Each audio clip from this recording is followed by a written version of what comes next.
Hello and welcome to Shirley Povich Field for the first of 4 Sunday morning matinees during the 2025 season.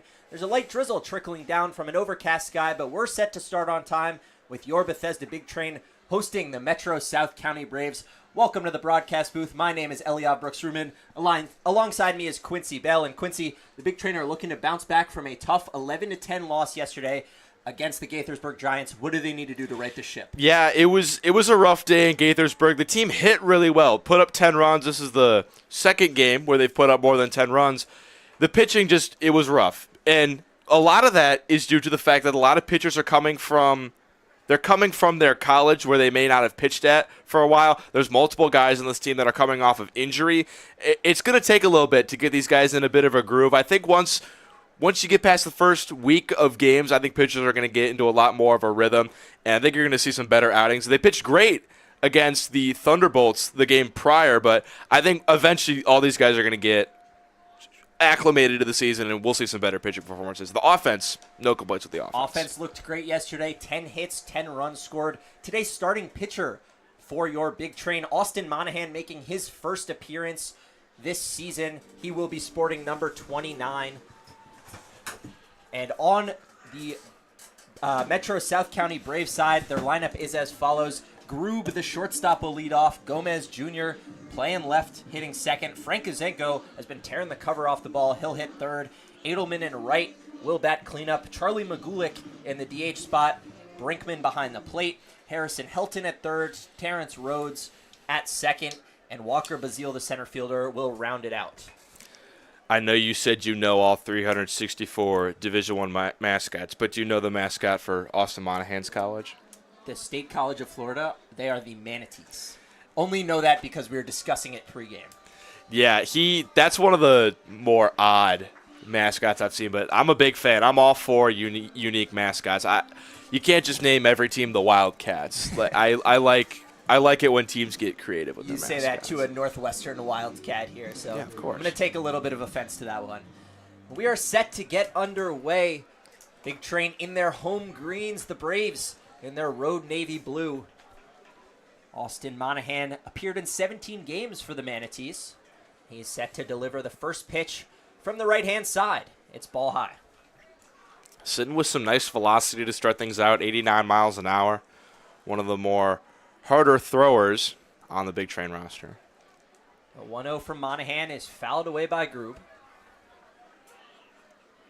The Big Train in the first 2 games combined to walk 21 batters and hit 10. In the last 2, the pitching staff has settled down a little, just 11 walks, 1 hit by pitch across the last 17 innings.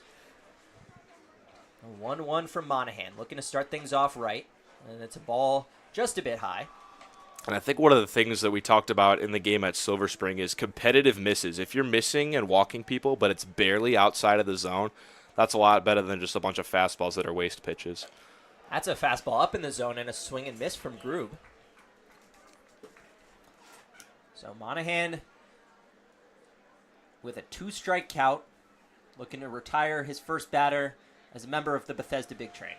The 2-2, fastball lined into center field, and that will drop in front of Alex Peltier for a base hit.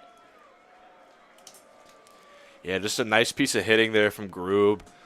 Getting the bat to the ball, not trying to do too much. Lines it up the middle for a leadoff single. That's exactly what you want to see out of a leadoff hitter. Batting second is Franklin Gomez Jr., manning left field today. Fairleigh Dickinson product. He's walked 8 times this season, which leads the league. Only has 3 hits, but he's been on base 11 times. Runner on first, nobody out. First pitch is outside for ball 1. And Groob was bouncing over there. He got a pretty good jump off of Monahan. We'll see if he goes. It looks like he's itching to over there. Groob stole 27 bases this season at Mount St. Mary, so certainly has the speed for it.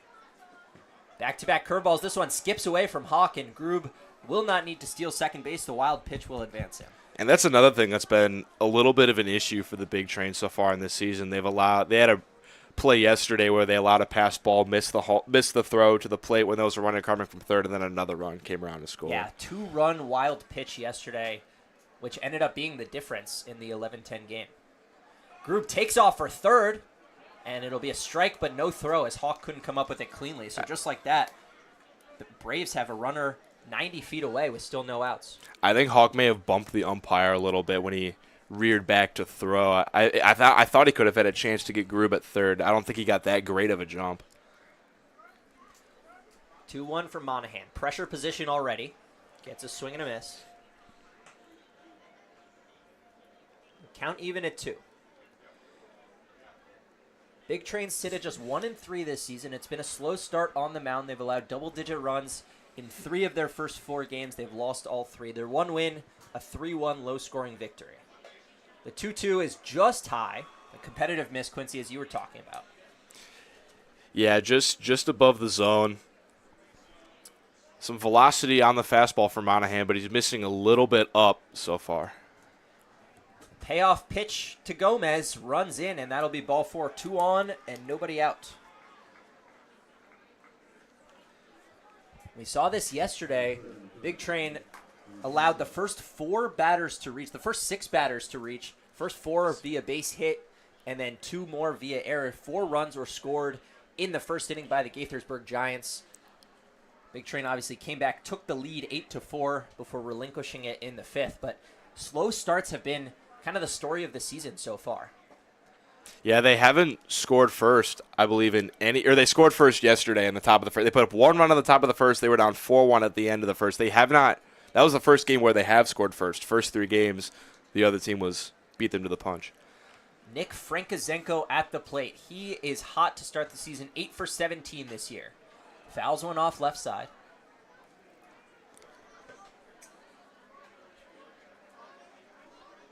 Frankizenko, 6 stolen bases, 5 runs scored, 3 RBIs.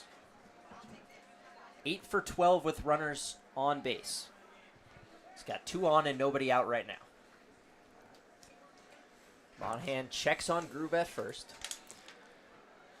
Gomez at first. And one of the things that's also been a problem for the Big Train is every single time they don't give up runs in a lot of innings, but when they do give up runs, it's normally more than 1 that crosses in an inning. It's been the big inning that's hurt them, Quincy. 4 runs in the first yesterday, 5 runs in the 5th, and then the 2 runs on the wild pitch in the 6th.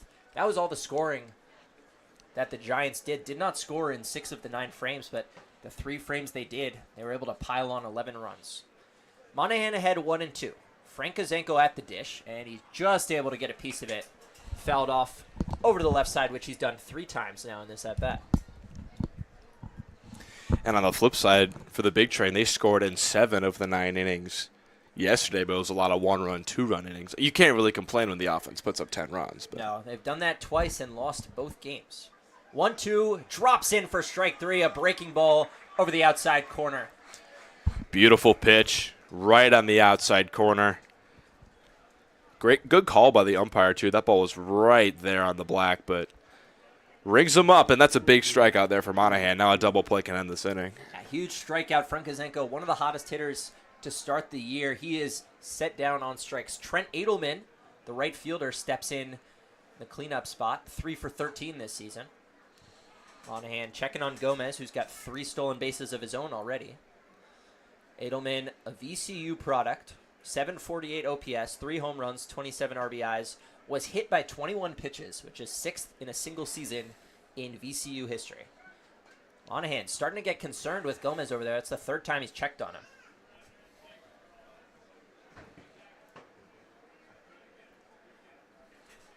Edelman picks up the signs from the third base coach. Braves coming off a win yesterday. First pitch, a curveball for strike 1. Yeah, the way the Cal Ripken Collegiate League postseason works is the top 3 teams from each division make it. So 75% of the teams do make the playoffs. It's ultimately not how you start, it's how you finish. You just can't really fall behind early. So with a game between 2 teams that are currently in last in their division, this, while early in the season, is still a big game for both these teams to at least keep pace through the start of the season. And you said not about how you start, it's how you finish. Big Train last year, at the end of June, they were just 12-12. Then they went 9-3 in the regular season in July. As Edelman lines one into left center, that's down for a base hit. Grube will score easily. Edelman rounding for second. Nobody's covering. That'll be a double as he slides in safely. Braves are on the board first. It'll be second and third with just one out. Yeah, Gonzalez had to run all the way over from first to cover the bag. But a great piece of hitting there from Edelman. Just getting the barrel to the ball, and ultimately Big Train gave up 14 hits yesterday and already 2 here in the first. Couple line drives in the center and left center from Monahan. A walk as well.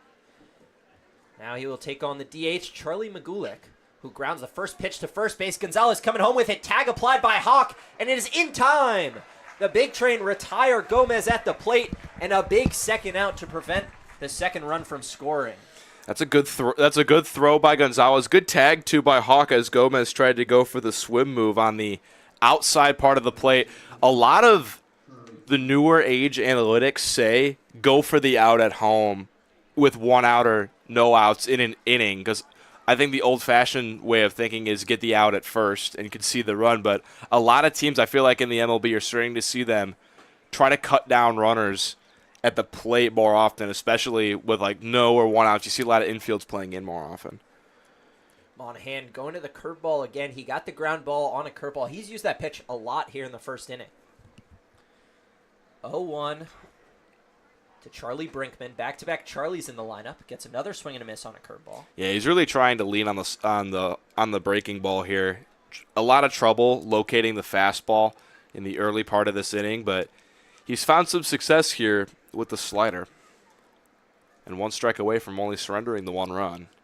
Brinkman the backstop. Down 0-2 with 2 outs, and a curveball just misses upstairs. And Magulik swipes second base. A little bit of a delayed steal from there. And there will be 2 in scoring position. Magulik taking advantage of the defense. Big Train that wasn't paying attention. 1-2 runs well high. Fastball up near the eyes of Charlie Brinkman. 4 for 9 this season. Stolen base. Couple of runs, 3 strikeouts. Catching today, his 3rd start in 6 games. 2 balls, 2 strikes, 2 outs, 2 men on, and it's bounced foul. Yeah, ran the fastball in on Brinkman. A little bit early on it, pulled it foul. I'd imagine we're going to see a slider come into the outer half here. Monahan's done a pretty good job so far of mixing fastballs in, sliders away. That's normally a recipe for success against the same-handed hitters. 2-2 from Monahan. It's another fastball, and it's popped up foul yet again. Now, that one peppering the top of the zone, so maybe he drops the curveball 12-6. Tries to get a swing and a miss in the bottom part. 2-2 does have a base open. Brinkman 9 appearances for Liberty this past year. Just 1 for 5 at the plate. Monahan's 2-2. Curveball just inside. And the count will be full. You're talking about Liberty. For any of you college softball fans out there, they pulled off a massive upset against #1 overall Texas A&M in the regional round. Yeah, first time #1 overall seed hadn't advanced. The full count pitch is lined into left field. Playable for Ott, and that will do it for the first inning. Braves get on the board with 1. Gonzalez cuts down a second at the plate. Big Train's first ups when we come back.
Train will get their first at-bat here in the bottom of the first inning. They will take on lefty starting pitcher for the Braves, Tom Bork, out of William and Mary. Bork, 3 innings, 2 earned runs, 3 total runs in his first appearance for the Braves. Last year, pitched for the Braves, a 6.30 ERA and 20 innings pitched. Yeah, William and Mary, the first college in the United States. But a new look for the Big Trend lineup. Peyton Steele making his first start. No Josh Skoronsky today. A little bit of moving around for the lineup. Yeah, Steele replacing Skoronsky in right. Just arrived yesterday from Alabama, who was in a regional in the NCAA tournament. Lineup is, as you see on your screen, Peltier, Wright, Martinez, Panette, top 4, same as yesterday. Steele slots in at 5th. Wesley, the DH. Emilio Gonzalez back in the lineup at 1st. Ott in left, and Hawk taking his turn behind the dish after Dylan Murphy caught yesterday. First pitch to Peltier, who had a fantastic day yesterday as a ball high. Yeah, we were talking about how the hometown scorers for Gaithersburg kind of robbed him of some stats. I know you were talking about that earlier. Yeah, Peltier stole 5 bases yesterday, only credited with 2 in the box score, but we were there, and it was 5, as counts 2-0. He went 2 for 4 yesterday with a trio of RBIs and 2 runs scored. 2 outs outside, and Peltier's ahead 3-0. I think that a lot of those could be considered defensive indifference, but still a fantastic day at the offense for the Big Train leadoff man. 3-0 count to Peltier, and he will work a 4-pitch walk. And the Big Train, who put their leadoff man on in all 8 of 9 innings yesterday, start the game off with a runner on first. Yeah, I believe the only inning where they didn't do so was the last inning. It was yesterday. But most Peltier multiple times got on to lead off the game too. A lot of small ball also from the Big Train. They were doing a very good job of moving runners across, getting him to third with 1 out, stealing some bases. Stole 8 bases yesterday. Obviously 5 for Peltier, but the rest of the lineup doing the same. Wright laid down a bunt in the first inning yesterday. Squares around but pulls back to start this one. Yeah, he's going to be continuing his baseball career at South Alabama next year after putting up some fantastic numbers at Meridian Community College. And a lot of hustle and a lot of speed out of Wright, who's moved down to the 2-hole with Peltier coming to town. 1-0 to Wright. Bork settles in and picks off. He's got a big lead over Yeah. there at first. I'd imagine he's not sticking there for long. Yeah, 5 stolen bases yesterday. First time he had gotten on, did not get on in Friday's contest, so first time he had the opportunity to steal, he was off to the races. Another pickoff, this time a little trickier move, a little more subtle. Brendan Wright still awaiting the 1-0. Wright, as you said, fantastic year. Led his team in average, slugging, OPS, doubles, triples, stolen base, RBIs, and struck out the fewest amount of times. So every major category except for homers. He squares around a bunt, bunts it right back to the pitcher. Bork fields and flips to first. Frank Kozenko snags it. Peltier over to second. Yeah, I think the primary goal for the Big Train in this inning is just get that 1 run back. I think they're with the bunt, they're playing for at least 1, and I don't hate that strategy early in a game. This is how they started yesterday. Peltier was hit by a pitch. Brendan Wright bunts. Then Peltier steals third. And then Martinez a sac fly to drive him in. Right now, Peltier on second.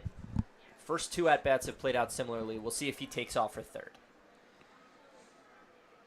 Got a really big lead out there again. Nobody holding him on. Second baseman Terrence Rhodes in the area. Ball 1 outside from Bork. John Martinez at the dish. Also had a really good day yesterday. 2 for 3 with a double. 3 RBIs. A pair of sac flies. Stole a base himself.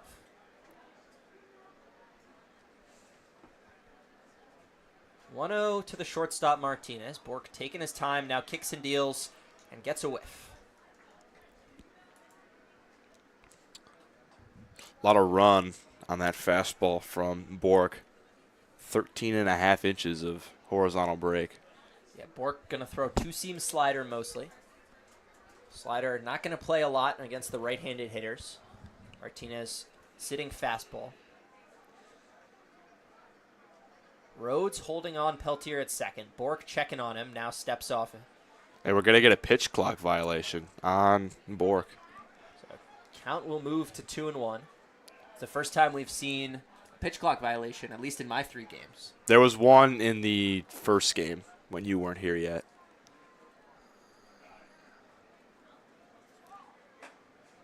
Wave and a miss from Martinez. And we were talking about how there's no clock on the wall.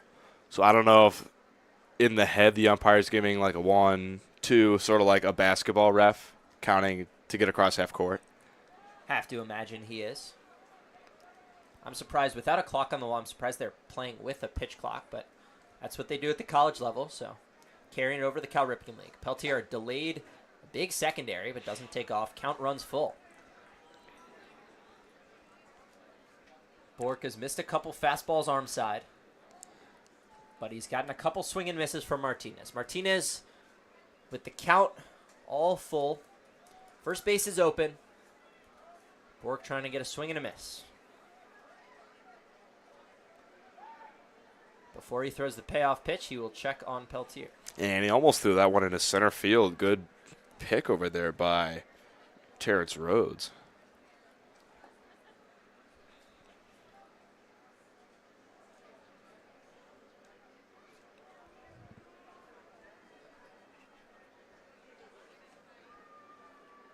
Payoff offering is outside ball 4. So 2 walks in the first. And Logan Panette, the guy with the most power on the team, at least so far this season, will step to the plate. Yeah, he was the first player in the Ripken League to get to multiple home runs with a 2-run shot over the wall in left field yesterday. Obviously had the grand slam to tie things up on opening night. Yeah, the only game at Povich so far was all the way back on Wednesday. Big Train concluded a 3-game road trip yesterday at Gaithersburg. Big Train looking for a little home field magic. Best crowd in the Cal Ripken League. Panette takes strike 1. Time a 2-seam over the inside part of the plate. Ran back. Started on Panette's front hip. Ran back over the plate. Panette 0 for 6 versus lefties. Small sample size, but has been hitting with reverse splits so far this year. Peltier takes off a double steal, and a hit and run was on. Panette fouls it back. That's very aggressive. With 1 out, I don't mind a double steal and a hit and run, but you really risk ending an inning that way if things go south. Especially with this guy at the plate, the way he swung the bat so far. I think with the power that Panette has had, I think I'd like to either see a straight-up steal or just let him stay and let him hit. Stay put. Panette behind 0-2. Runners stand put this time, and it's fouled back. Because now with 2 strikes, he's got no choice but to cut at anything close. Yeah, runners unlikely to be moving here.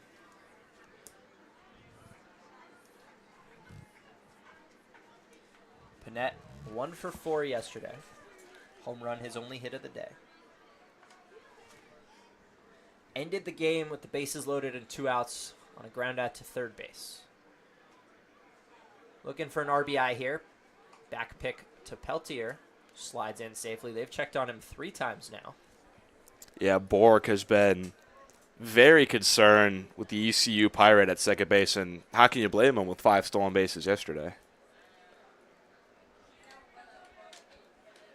5 stolen bases has him second in the league, despite the fact that he's only played in 2 games. Runners moving again, and a swing and a miss from Panette, and the throw goes to second. Martinez will be punched out. Strike him out, throw him out, double play. It's Brinkman behind the plate, and that'll end the big train threat in the first.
Harrison Helton, Terrence Rhodes, Walker Bazile. The 7-8-9 for the Braves set to bat here in the bottom of the second. Braves protecting a 1-0 lead, looking to extend it.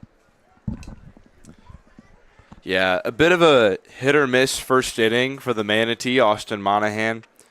Gave up the single and the walk to start the inning and then a double, but only gave up 1 run out of it. Nice play from Emilio Gonzalez to cut down Gomez at home.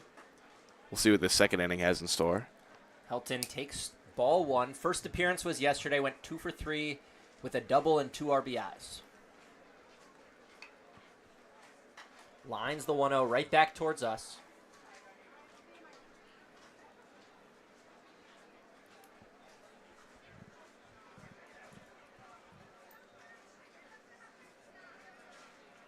Big Train need to limit the big innings. Only allowed 1 in the first. This one is lined into center field. Peltier coming hard, and he lays out to make a Superman catch. Alex Peltier robs Harrison Helton of an extra base hit. And this is something Jackson and I were talking about in the game at Olney. First step for outfielders is so crucial. Yeah, you need speed. Yeah, you need a good catch radius like that. What made that catch happen, not the dive, the first step. He was so quick once that ball was hit to where he was able to get in the vicinity. That's huge to have that as an outfielder. And Peltier is not only one of the faster ones with a great catch radius, first step there was immaculate. As someone that's played a lot of outfield, I can really respect a catch like that. Terrence Rhodes now at the dish. Lined hard to short. Martinez on the short hop, plenty of time, and he'll make the throw cleanly. So 2 quick outs for Monahan, 2 hard hit balls. But 2 nice defensive plays by the Big Train defense that before yesterday was the best in the league. And then in the first inning yesterday made 2 throwing errors, both Martinez at short and right at second. Made throwing errors, and then Murphy behind the plate in the 6th, excuse me. So 3 errors yesterday. The defense looking sharp here early. And I was a little bit concerned that they were still going to be asleep with this 10 a.m. game. They left second base open in that first inning, but they've locked it down in the second inning with 2 really nice plays. Walker Bazile will take his first swings, hitting in the 9 spot, manning center field. 0 for 2 yesterday with a strikeout, his only appearance of the season, and quickly behind 0-2 again. And getting the elusive third out has been an issue for the Big Train. You'd really like to see Monahan get a strikeout here for a 1-2-3 inning. 0-2 from Monahan. Lined sharply to second. Right will handle. He's over to first. And a quick 1-2-3 inning for Monahan, who settles down after a rocky first inning. We go to the bottom half of the second.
Bottom of the second, and Big Train fans will get their first look at Peyton Steele, the right fielder today out of Alabama. In his first year, went 4 for 12 across 8 games. Doubled and homered, pair of RBIs, pair of runs scored. Yeah, not a lot of playing time at the University of Alabama, but you got to have a lot of talent to make it into the SEC for baseball. And I mean, 333 average in those at-bats, so definitely a lot of potential sitting at the plate right now. Takes ball 1 high. Steele from Alabama, Decatur to be exact. Stands at 6'1" and stares at ball 2. On the mound, Tom Bork. 20 appearances at William & Mary, 0-3 record. Gave up 4 home runs. And quickly behind 3-0. Yeah, he walked Peltier in the first inning on 4 pitches to lead off the inning. Trying to avoid doing the same thing again. Already 2 walks allowed, and that's a quick ball 4. Uncompetitive pitch, and Steele will reach in his first plate appearance with Bethesda. Brings up Matt Wesley. Wesley yesterday, 1 for 4 with an RBI. He's walked 6 times this season, which is second in the league only to Franklin Gomez, playing left field for the Braves today. Very patient hitter. A lot of foul balls in his at-bats, just gets him to see more pitches. Very great hitter. He's been solid so far. Wesley watches the first one outside. Wesley, another high major player with not a ton of experience. Second year out of Virginia Tech, only 8 total appearances and 6 at-bats in those 2 seasons.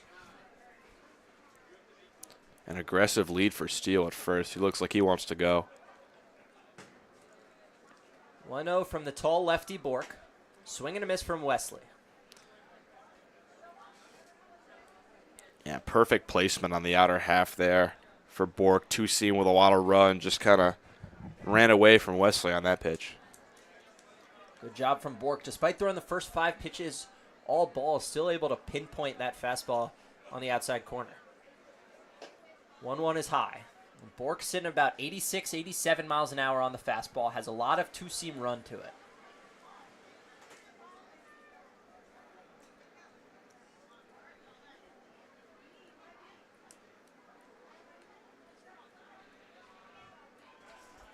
Wesley, a big train returner. Appeared in 27 games last year. Awaits the 2-1. Fouled straight back, and he will have a 2-strike count. Yeah, he's still up there, fouling off a lot of pitches. Wesley struck out yesterday for the first time all year.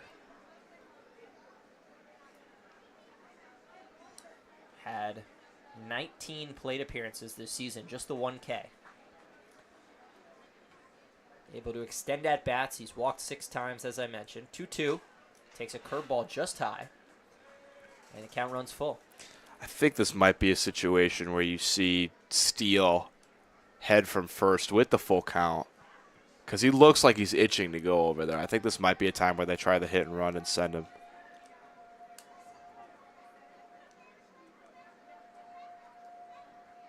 Counts full. Bork taking his time, kicks and deals. Steele staying put. Wesley fouls it away.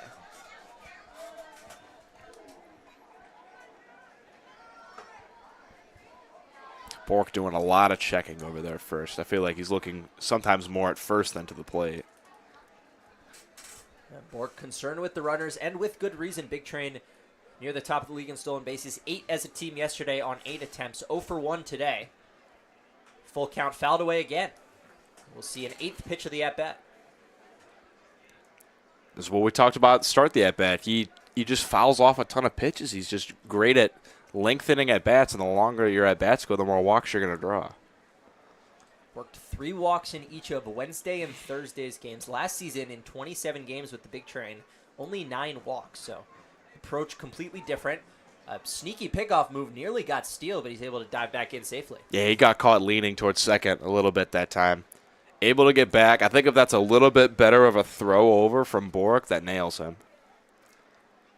Payoff pitch once again. Steele's moving in. It's ball 4. So 2 walks for the second consecutive inning for Tom Bork. This time none away for the powerful Emilio Gonzalez. Yeah, and Steele waited till the 9th pitch of the at-bat to eventually go, but it ultimately didn't matter with the walk, and the Braves are going to talk things over with 2 on and nobody out. Big Train threatening. They showed resilience at the plate yesterday. Went down 4-1 in the first, able to knot it up by the end of the third. Took an 8-4 lead by the fourth inning, and then came back from down 9-8 to tie it at 9.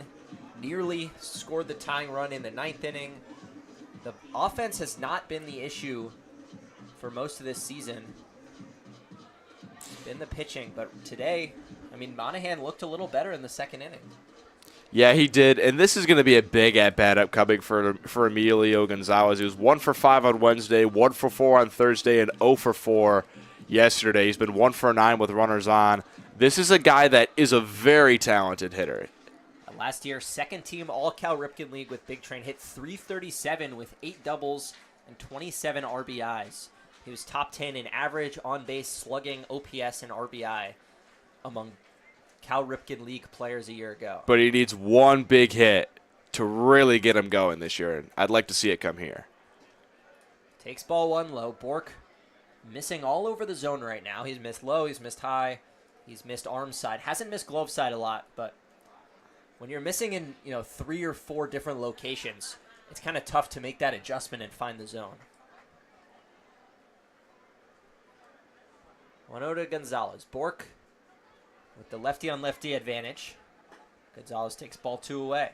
Yeah, and this Big Train lineup, at least in the first couple games, was really lefty-heavy, and a lot of left-handers were getting put out against them. They were hammering right-handed pitching, but against the lefties, they struggled a little bit. It's balanced out a little bit. Peltier arrived. He's a right-handed hitter. Now Steele in the lineup as a righty, replacing a couple of lefties. Parker Corbin, Josh Skoronsky, 2 lefties out of the lineup today. Gonzalez takes strike 1 on the outside corner.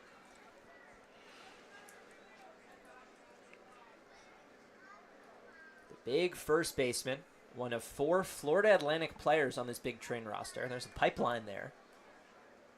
Yeah, Sal loves to recruit down there. He'll see a 2-1 pitch. Swings at a pitch that was in on the hands, pretty far out of the strike zone. Fouled it away. Yeah, I think he thought that was going to be an off-speed pitch that was going to dip down, because that ball ran in really high in his hands. I think he was sitting slider there. May have been sitting slider. Got the two-seam fastball. That was right up by his shoulder. Now at 2-2. Big at-bat here. Have to at least advance the runners. Set up 2 in scoring position. Bork looking for a punch-out or a double play. Lined into left field. That will get down for a base hit. Peltier will round and score easily. That is Steele. On to third is Wesley. Emilio Gonzalez, his first extra base hit of the season. It's a double. And that's exactly what I was talking about when he came up to the plate. He's one big hit just to get him going. Really slow start for the year, starting 1 for 13. But he's too good of a hitter to be kept down for that long. That's a big hit to really get him going and the Big Train going. They tied the game and they got 2 more in scoring position. Nobody out still. And that was a really tough pitch to hit on the zone. That was on the black on the outside corner, pretty low. He was able to just get the bat head out, drive it the other way. 1 run come around to score. 2 men in scoring position for Brett Ott. Yeah, solid piece of hitting, lefty on lefty too. Now another lefty on lefty. Corners in, middle infield back. Brett Ott 2 for 3 yesterday. Reached 4 times. Takes ball 1 right at his thigh. Ott, the redshirt sophomore out of Sacramento State, did not appear in 2025, coming off an injury. 2024, played in 35 games. 20 runs scored, 27 strikeouts. Fouls 1 off. Count evens at 1.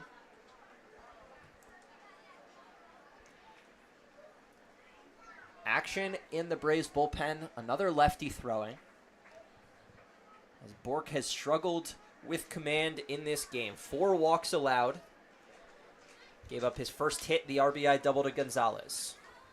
Steele at third, Gonzalez at second. Ott fouls 1 away. He's behind 1 and 2. Yeah, and you'd really like to see the Big Train put up a big number in this inning. Ideally, you'd like to see both of these runners in scoring position cross. Hey, we talked about their inability to limit the big inning defensively. On offense, they scored in 6 of the 9 frames, but 4 of them just a singular run across the plate.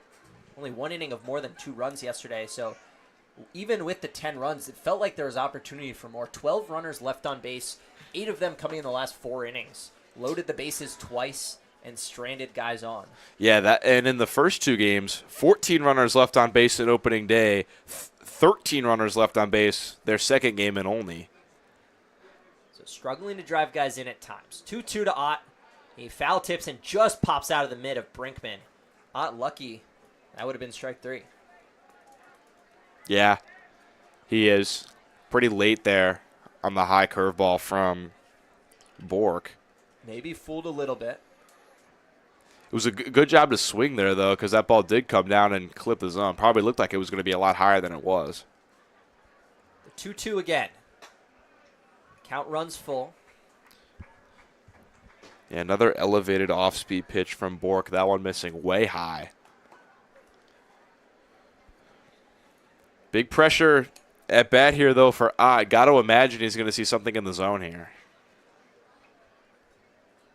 Bork certainly needs in the zone. Does not want to load the bases. The full count pitch is fouled away. We'll do it again. That time he went to the fastball up. Ott with some good timing on it. If you foul it straight back, you know you're on the ball pretty well. He's done that a couple times in this at-bat. Jacob Hawk, the catcher, stands on deck, the 9-hitter in this big train lineup. Hawk, successful day at the plate on Friday. But first, Ott's 3-2. He sees ball 4, and that'll fill the bases with Big Train. It'll be Wesley on third, Gonzalez on second, and now Ott on first. A big at-bat here for Hawk, especially if he can flip the lineup back to the top with potential another run scoring or keep the bases loaded with nobody out. Jacob Hawk 2 for 3 with a pair of singles. Scored a run in Friday's contest against Silver Spring. And we will have a pitching change. That'll be it for Tom Bork, who issues 5 walks in 1+ innings pitched.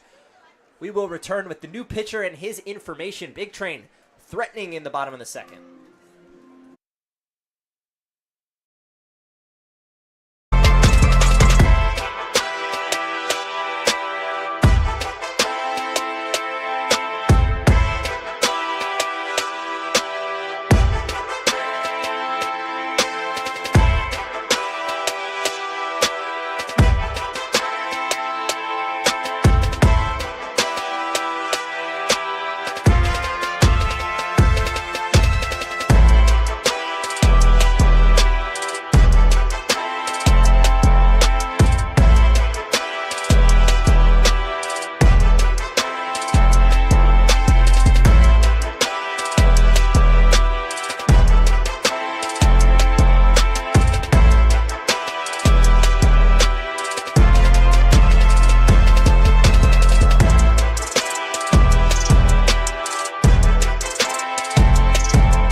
Kendall Cassidy, the new arm on the mound for the South County Braves, out of Wachita Baptist, 12 appearances, 10.1 innings pitched, 17.42 ERA, 449 batting average against.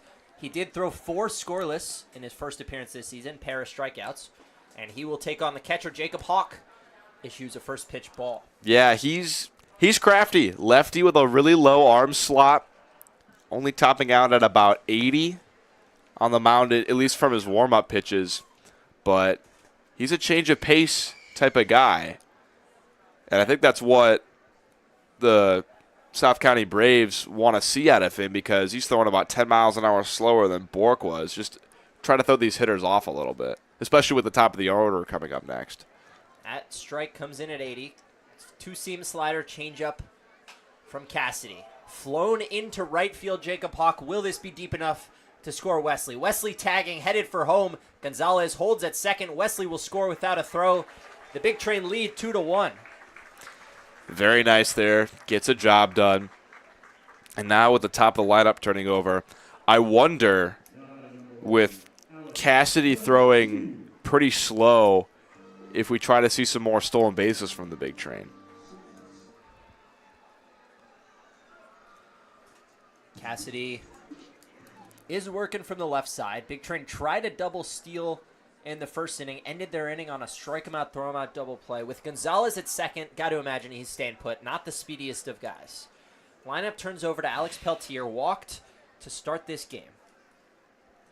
Takes ball one into the left-handed batter's box. Peltier out of East Carolina, started 43 games, appeared in 62. 6 doubles, 2 homers, 12 RBIs. Lines one into center field. That will get down for a base hit. Gonzalez is rounding third. He's headed for home. Bazile had trouble in center, and Gonzalez a shaky slide, but he will score. And it's 3-1. The Big Train stacking hits. I think Bazile with that bobble in center is really the only reason that Martinez scored. He got a really late jump off of second, and rightfully so. I thought that ball, there was a chance that ball gets caught, but right behind, Ott was right behind him. I felt like he was going to catch up to him if that ball was in the gap. Yeah, Gonzalez froze, headed back towards second, and then turned around throw. Like I said, not a super speedy guy, but Bazile dropped the ball off the bounce in center, allowed Gonzalez to score without a throw. So Brennan Wright steps in, the only man yesterday to not reach base. Actually, he reached in the ninth with a walk. Was 0 for 4. Takes ball one. And that's very unusual for him. He's probably the best guy with this on the Big Train in terms of having a lot of really good on-base skills. I've been talking about it at length for the first couple of games. Fouls one off left side. High on base this season. Reached at a 40% clip. He's got 5 hits, and 3 of those came on Thursday. Count even at 1, 2 on for the Big Train. It'll be Ott at second, Hawk at first. Peltier at first, excuse me. Hawk with the sac fly. Wright takes a strike. Curveball, a slider on the inside corner. Yeah, 14 inches of horizontal break running front hip at 70 miles an hour to right. That's tough, especially lefty on lefty. Same pitch. This time he grounds it to first. Frank Kazenko over to second. Ball will be bobbled. He'll be safe. Yeah, he actually dropped it. Yeah. Alex Peltier slid in behind the throw. But the shortstop, Sam Grube, couldn't handle the low throw. That'll be an E3. And bases will be loaded with just 1 out. Is it an E3 if it hit him in the glove and he dropped it? I think because that, we'll see what they scored, but I believe because the way that the ball was in the dirt, it should be scored an E3. Oh, they scored a single. So I don't know about that one. I'm not sure I agree. We'll see whether that stands. Martinez flies one into left center. Bazile coming on. Ott tagging from third. He heads for home. Throw to the plate is cut off. Ott will score standing up, and the Big Train have themselves a big inning. There's 4 runs across. Yeah, that's exactly what we said needed to happen. The big inning. They've been playing from behind a lot this year, even in those big run games they had. Most of it was when they were playing behind, so it's nice to see them get out to a big lead here early at home. John Martinez already 3 sac flies on the young season. Had 2 yesterday. Logan Panette, who struck out as part of a strike him out, throw him out double play to end the first. Peltier takes off for third and steals the base standing up. He's just so fast. And he gets such good jumps. He's really reading these pitchers. That's the second time he's stolen third this season. Brennan Wright remains behind at second base. And of the 5 outs the Big Train have made so far, 3 have been sacrifice outs. So productive at-bats even when they're not getting hits. Pawnette into deep center, right center. That'll hit off the wall for extra bases. Peltier scores right around second. Pawnette holds up at second. Wright scores. That's a 2-run double for Logan Pawnette. And the Big Train have fully batted around. They've put up 6 in the bottom of the second. And I think that puts Pawnette into the lead of the Cal Ripken League in terms of RBIs. He's been hitting with runners on better than almost anyone in the entire country. He's been, I think, the most productive hitter so far for the Big Train, and this is the big inning we've been waiting for. 6 runs. That's the most they've put up in an inning so far this year. Peyton Steele led off this inning with a walk and a run scored against Tom Bork. Kendall Cassidy trying to escape unharmed. Or without further damage, I should say. He has been harmed. Ball 1, inside on Steele. Yeah, already 3 earned runs in the inning for Cassidy. The first 3 getting charged to Bork after he left with the bases loaded.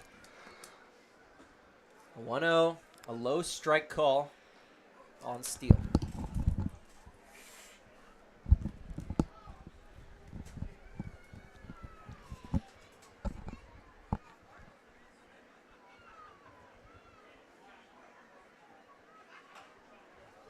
Pop-up foul right over the press box. It actually hit the roof. I could hear the thud when the ball hit on the top. No roof here. I think we make that catch. You think, Elliot? It might have been a little behind us, but we have a shot. 2 outfielders in the booth. Oh, yeah. We're for sure coming down with that. We're tracking that. A producer Gibson says he's coming down with that one. 2 strikes to Steele. I think he's more of an infield type guy. Gibby, what position did you play? You nailed him. First base and catcher, he's telling us.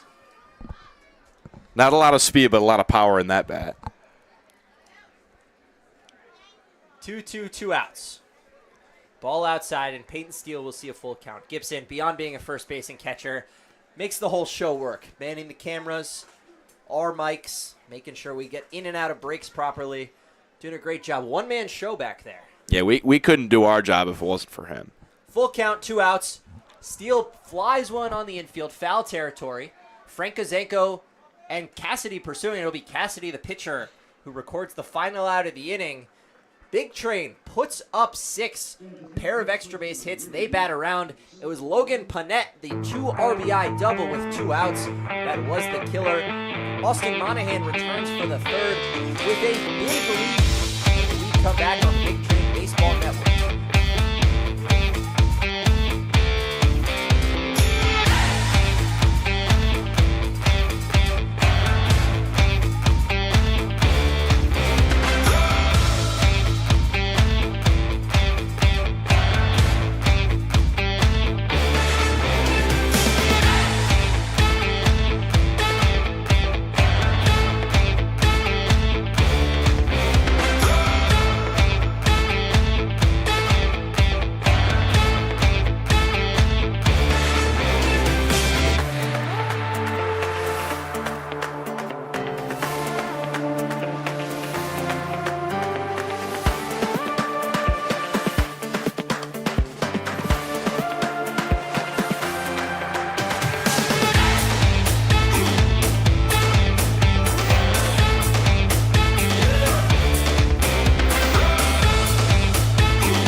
Lineup turning over, second time through for the Braves, now trailing 6-1 after a big second inning for your Bethesda Big Train. Emilio Gonzalez, Logan Pawnette, the big hits, both had RBI doubles. Braves now playing from behind. A powerful offense, though. They have scored the second most runs in the league this season. They've scored 6 or more runs in 4 of their 5 games. Sam Grube trying to start things off. Scored The only run of the game for the Braves back in the first, singled, stole a base, came around to score on the Edelman RBI double. This time flies one to left. That's trailing foul out of play. I know it's only the second inning, and the primary focus is just to win the game. You'd like to see the big train come out with a performance where the pitching and hitting really perform well, because the one game where their pitching performed really well, they only put up only one earned run, and they won the game 3-1. But it's great to win a game like that. It's great to win a game 10-11. You'd like to see them come with a really complete performance to get a confidence boost today, and I think after that second inning, they look pretty confident up there. Yeah, Monahan looked really good in the second, and then the offense was tearing it up, took advantage of a couple of walks. Bork walked 3, Gonzalez a double, Peltier and Wright singles, and then Panette, the 2 RBI double with 2 outs. Big Train head to D.C. tomorrow to take on the Grays, who they lost to on opening day here at Povich in a 12-11 classic. Monahan's 2-2 fouled away. Yeah, revenge will be on their mind tomorrow, because that was a heartbreaking loss. They came all the way back from down 7-1 and then 9-3, tied the game at 11, but just let it slip away in the 9th. I'm sure they want that one back tomorrow. 2-2 for Monahan, runs high.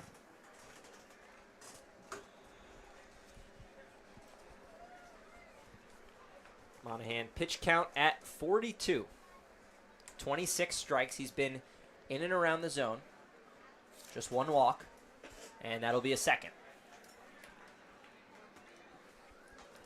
Yeah, this is most likely going to be Monahan's last inning. Coach Sal has done a lot of 3 innings. We did see Peterson, the starter, go 4 yesterday. Struggled in the first inning, allowed the first 4 batters to get hits off him. First 6 batters reached, and then really shut it down from there. Only gave up 1 hit the rest of the way. That one is lined into left center field over the glove of a leaping Martinez, and the first 2 have reached for the Braves. Good piece of hitting by Gomez, the left fielder, and so Grube and Gomez at the top of the lineup have reached in all 4 plate appearances that they've taken so far. Yeah, these guys can hit, and even in that second inning when they went 1-2-3, it was off of a diving catch in center, a really hard ground ball with a nice play at short by Martinez, and then another solid ground ball. Like, even in the inning where they didn't score any runs, they were hitting the ball pretty hard. Here's Nick Frankozenko, freshman out of Towson. Ball 1 may have clipped the strike zone. I think because Hawk had to reach down and in to grab that one, it didn't look like a strike. He was set up outside, pitch came inside. Frankozenko, very successful season with the Tigers. Takes a strike this time, and that one looked out of the zone. It was in a very similar spot to the first one, but Hawk was set up down there. It's all about the frame job. As long as we have human umpires behind home plate and not the computer, the automated strike zone, the catcher has a very important role, being able to pull up strikes, bring strikes in. Underrated part of a baseball game and a pitching performance is how good your catcher is and whether he can steal some big strikes for you. Frankozenko hit .309 this year, 38 starts, 866 OPS, 7 doubles, 22 RBIs with the Towson Tigers. It's ball 2 outside. Yeah, only as a freshman, too. Walked more than he struck out, 23 walks, 21 strikeouts. Freshman out of Reston, Virginia. St. John's College High School product, that baseball powerhouse that's always ranked in the top 25 in the nation. You're from the area, so you would know a lot about which high schools are good, Yeah, as opposed to me. I could tell you all about high schools in Northwest Indiana, but St. John's a little out of my element here. Yeah, St. John's probably the best program in the DMV. Certainly always in the running. Definitely the best program that's in D.C. Ground ball, second base. Brendan Wright flips to Martinez. Martinez on to first. It's a 4-6-3 double play. More good defense here from the train. You'd love to see stuff like that helping out your pitcher. That was a very smooth turn by the middle infield. And that's another thing. It's not that the defense has been particularly bad in the first couple games, but they're really helping out their pitcher today. Yeah, a couple of 5-star plays. Peltier in center, Martinez at short now as 4-6-3 double play. And there's a runner on third with 2 outs for Trent Adelman. So Frank Kazenka, who came into the game 8 for 17, now has a strikeout looking and a grounded into a double play, both with 2 on and no outs. Yeah, that's eerily similar to in their win against the Thunderbolts, leadoff man Caleb Sturdivant, 0 for 5 with 5 strikeouts. So if you can really limit one of the better hitters in the lineup, you'll be in pretty good shape. Absolutely. Monahan now ahead 0-2 on the cleanup hitter Adelman. Adelman, the only RBI, hit a double into left center field. Looking for his second RBI of the game. Behind 0-2, bounces one foul off the third baseline.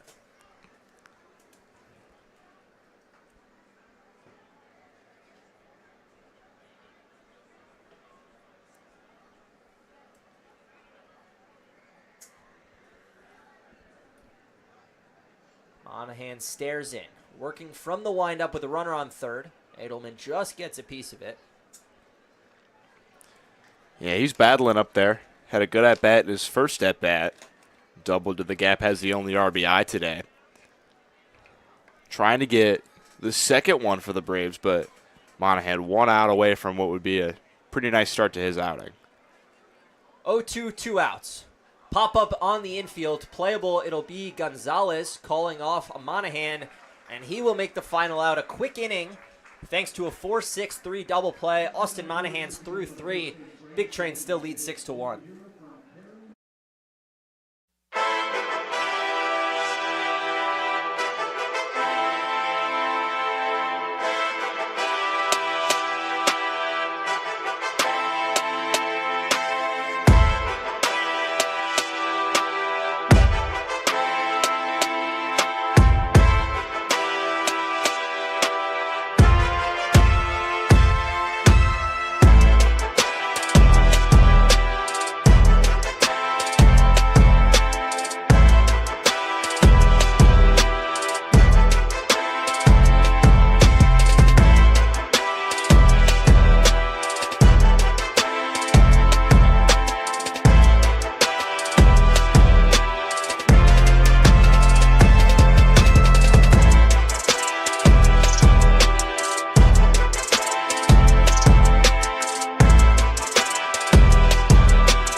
Train looking to add on.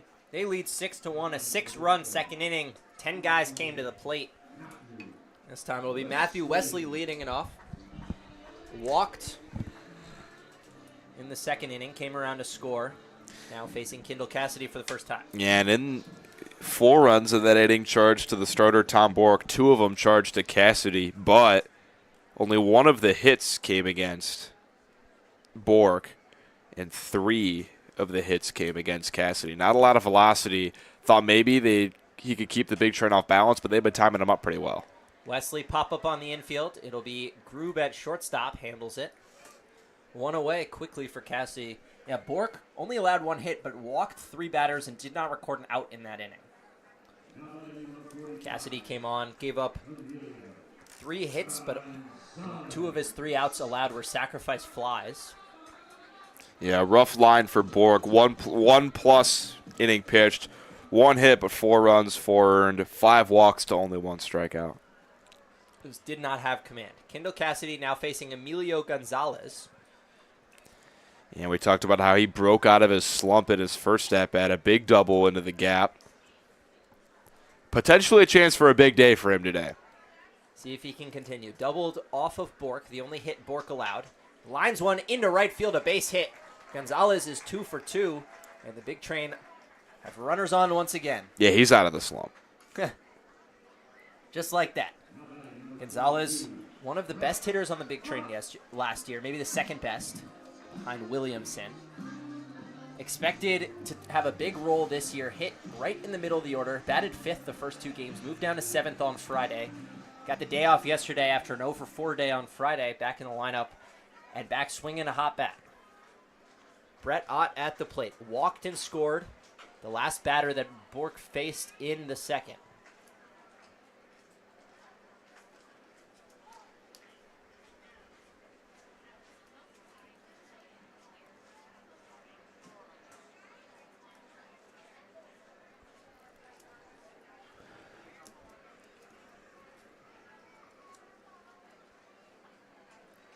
Cassidy comes set, holds the glove near his eyes. Ott flied into short right field. It'll be the second baseman, Terrence Rhodes, who secures the second out, and a couple of infield pop-ups for the big train. Yeah, Ott dropped his shoulder a little bit, got pretty far into that ball. Not a great pitch to hit. It was perfectly located up and in by Cassidy. So 9-hitter Jacob Hawk. Sack fly in the second inning. The first batter that Cassidy faced. Fouls one straight back. So Cassidy's gone through the lineup a full time. He's gotten 5 outs. Hawk looking to extend the big train inning.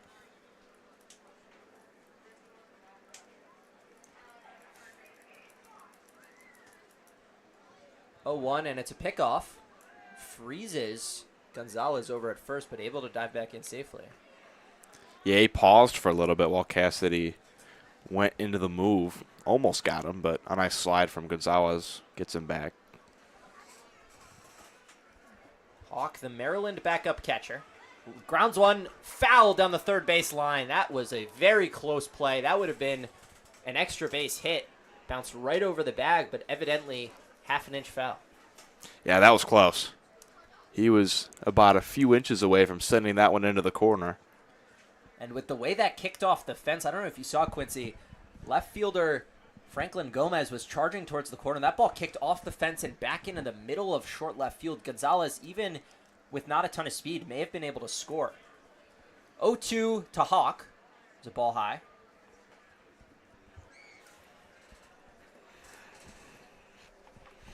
Gonzalez, RBI double, came around to score in the second. Hawk looking for another productive at-bat, takes ball 2 away. This time a slider that never broke back in the zone.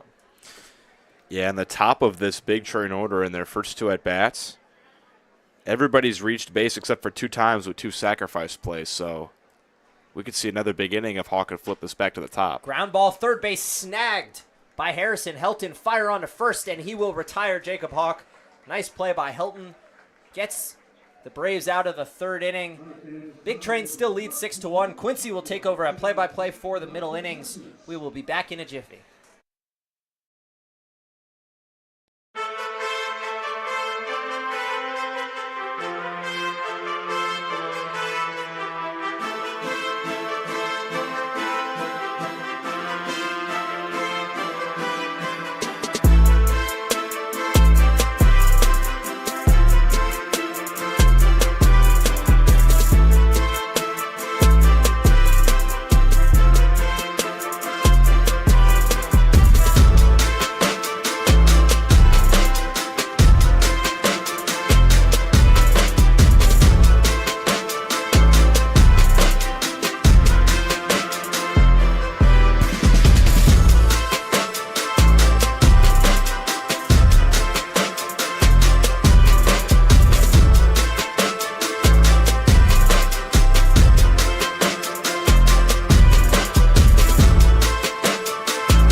Middle innings set to start here from Shirley Povich Field. The Big Train are off to a fast start. They lead the Metro SoCo Braves 6-1 after 3. Austin Monahan will be out for his 4th inning of work, and he has looked strong so far today, has only allowed 3 hits and 1 run. He'll face Charlie Magulik to start off this 4th inning. Magulik, freshman out of Ryder, MAAC, all-rookie team and all-tournament team. He grounded to first, and Emilio Gonzalez threw out Franklin Gomez at home. That was back in the 1st inning. See, quiz you, do you know the Ryder mascot? I believe they're the Broncos. Close. They're the Bronx. That is no O. That is ridiculous. The Bronx? The Bronx with a C. Oh, man. You were on it. Wow. I think I should have had that one. 2-0 was a slider that catches the outer half for a strike. I'll give you half points for that. Okay. So I'm now 1 for 3 on a. If we're counting that. 0.5 for 3. Nah, that doesn't. we'll say 0 for 3. Okay. Because it is different. It is different. You can't say the Wolves and have them be the Red Wolves or something like that. 2-2, the count is even on Brady Magulik. Monahan, the manatee, kicks and delivers. Slider on the outer half, called strike 3. Second looking strikeout for Monahan. Really good pitch, and that off-speed has been his bread and butter today. We saw it with the starter yesterday. Russell Peterson was throwing the fastball early, got hit hard, and then when he found his slider, he was working it, able to get through 4. Monahan, same situation, put on a couple guys with some shaky fastballs, but since he's gone to that off-speed pitch, he's been dominant. He goes back to the off-speed to lead off Peyton Brinkman, and that one is left just a little bit high. Monahan deals quickly. This ball popped up high in the air. Major league pop-up on the infield. Emilio Gonzalez settles under it, and he makes the catch for the second out. Now, Monahan working quickly on the mound and retiring guys quickly. The last 12 batters he's faced, he's retired 10 of them. Walked group, single to Gomez for getting the 4.63. He currently sits at 60 pitches in his first appearance for the Big Train this season. He'll deal to Harrison Helton, the 7-hitter. Yeah, Coach Sal Colangelo was talking in an article that you can read on the Big Train website. He was talking about how he's not going to run guys up to 70, 80, 90 pitches. Ultimately, it's the careers of these players that are more important than winning games sometimes. Line drive into right will get down, so Harrison Helton has a 2-out single. But ultimately, you got a lot of guys that are coming. We talked about this in the open, that haven't pitched a lot at their respective colleges. Monahan, a bit of an exception. He pitched a lot at the St. College of Florida. So he might have a little bit of a longer leash than some other guys. But Monahan used mostly as a reliever, only started 1 game at the State College of Florida. 17 total appearances, 5.96 ERAs, but he doesn't have a ton of experience working 4 or 5 innings at a time. But that being said, he's done a terrific job here. We'll see if this is his last inning. Yesterday, Peterson, who is a starter at Whitman College, was pulled after 4. Popped up in the air, foul by Terrence Rhodes. Count is even at 1-1 to him. No Big Train pitcher has worked more than 4 innings at a time this season, or at all. Yeah, in the game where they won at Silver Spring, it was Drew Bellis for 3, Kide Adetuyi for 3, Tanner Kaler for 2 1/3, and Owen Stewart for 2 outs and a save. Fastball in the upper part of the zone. Called a strike by our plate umpire, and Terrence Rhodes behind in the count now 1-2. Stewart came on, retired the first batter he faced on 1 pitch, and then struck out the final batter. 1-2 to Rhodes, swing and a miss on the backdoor slider. Second strikeout of the inning and 3rd of the game for Austin Monahan. No runs on 1 hit, no errors, 1 runner left on base. We head to the bottom of the 4th. Big Train lead the Braves 6-1.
Bottom half of the fourth here from Shirley Povich Field. The Big Train off to a hot start. Just about halfway through this one, they lead the Metro SoCo Braves 6-1 on a 10 a.m. matinee.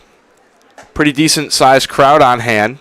Not as much as opening day, but still a decent-sized crowd because, Eliav, it is Homer's birthday. Homer the mascot. He's a dog. This ball driven high in the air, shallow center, coming in and making the catch is Bazile for the first out as Peltier's retired. But it is Homer's birthday, and I'm hearing that he's going to be joining us in the booth later, Eliav. Yeah, at some point. Stay tuned. We're going to have an interview after this half inning. I don't know how much of an interview it's going to be. He can't talk. No. I'm saying with Alex, one of our writers. Oh, yeah, that will too. Come on for an in-between innings interview with Jackson Corcoran, our third broadcaster. And then Homer will be on during the later innings, and we will get a chance to wish him happy birthday. He's wearing a big, shiny, pointy hat. He's over there playing with the kids, playing some cornhole in the fun zone with the kids. This ball looped in the air to center, and it's going to be another easy catch for Bazile for the second out. What I was going to say before Wright flew out is we're trying to figure out how old Homer is. Yeah, I don't know. That should have been in my prep. But next half inning, we'll find out. Yeah, not something I wrote down, but definitely something I would have oversight by me. So now John Martinez will step in. He has walked and had a sacrifice fly in his first two at-bats. He takes a ball just high. So the team was founded in 1996. So that would make him 31. But I'm not 29. You're 25. Doing Oh, you're right. It would be 29. 29. Not like I'm a math major or anything. In dog years, that is old. That is very old. That's 203. That's very old in dog years. 2-0. Martinez takes a slider for a strike. Tell you what, though, for 203, Homer looks pretty good. He does. He does. We're at number 99. He's making a trip down near the Braves bullpen. There is action down there. Lined on the ground to short, stabbed by Groob. He throws across the diamond for the out. A quick inning, 1-2-3 for the Big Train. They'll look to keep this 6-1 lead as we head to the top half of the fifth.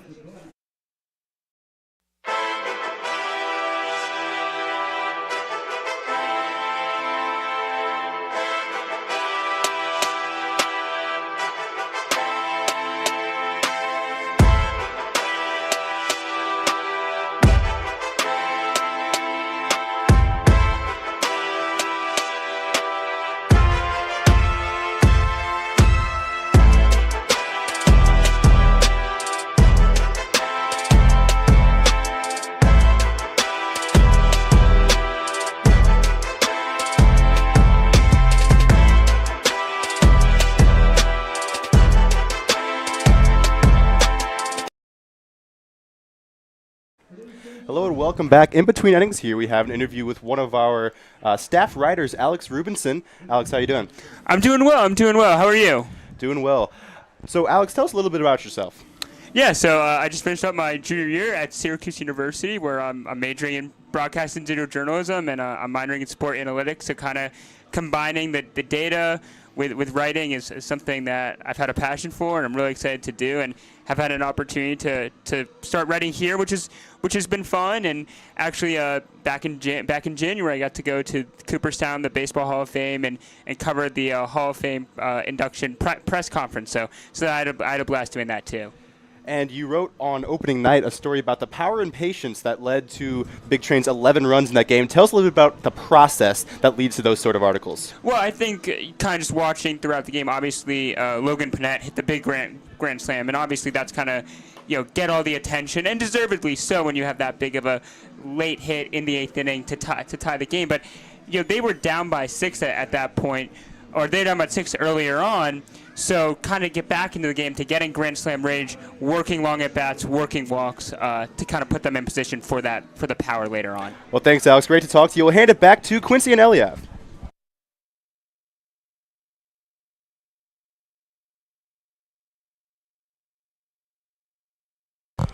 All right, we're back as we get set to start the top half of the fifth. It'll be 9-1 and 2. Due up for the Braves, Bazile, Grube, and Franklin Gomez. Austin Monahan out for his 5th inning. We thought he was going to get pulled after the 3rd. Put up a scoreless 4th. Now he's on for a 5th, Elliot. I mean, the pitch count is healthy, just 69 pitches, including what he's thrown this inning. And more importantly, he is moving right now. Since that first inning, since the first 4 batters, 3 of the first 4 batters reached. Since then, he has recorded 11 outs, just 3 guys have reached. Pretty efficient. Looking to save the Big Train bullpen a little bit. They've been using their fair share of pitchers. They used a lot yesterday, I believe 6 or 7 yesterday, and then it was 4 pitchers. As I flip back, 4 pitchers, 7 pitchers on opening day. Those opening day guys that were used probably going to be getting some action most likely tomorrow as the Big Train head to Woodbridge, Virginia to play the DC Grays. Imagine we'll see at least one of them here today. Owen Stewart, Stewart and Deviney, the 2 Big Train pitchers who have made 2 appearances. Stewart came on for the save on Friday. Deviney took the loss yesterday. A little bit of a hard luck loss. Went 3 innings, just 1 earned, but that 1 earned and 1 unearned run proved to be the difference.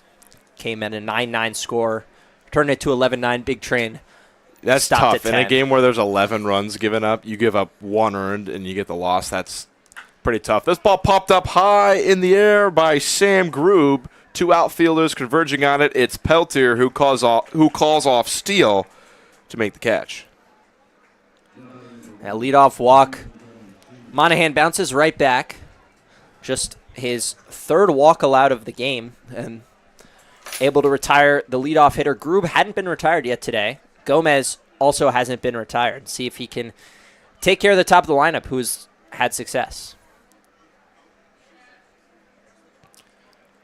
First pitch from Monahan to Franklin Gomez is a slider that catches, or a changeup that catches over the plate for a strike.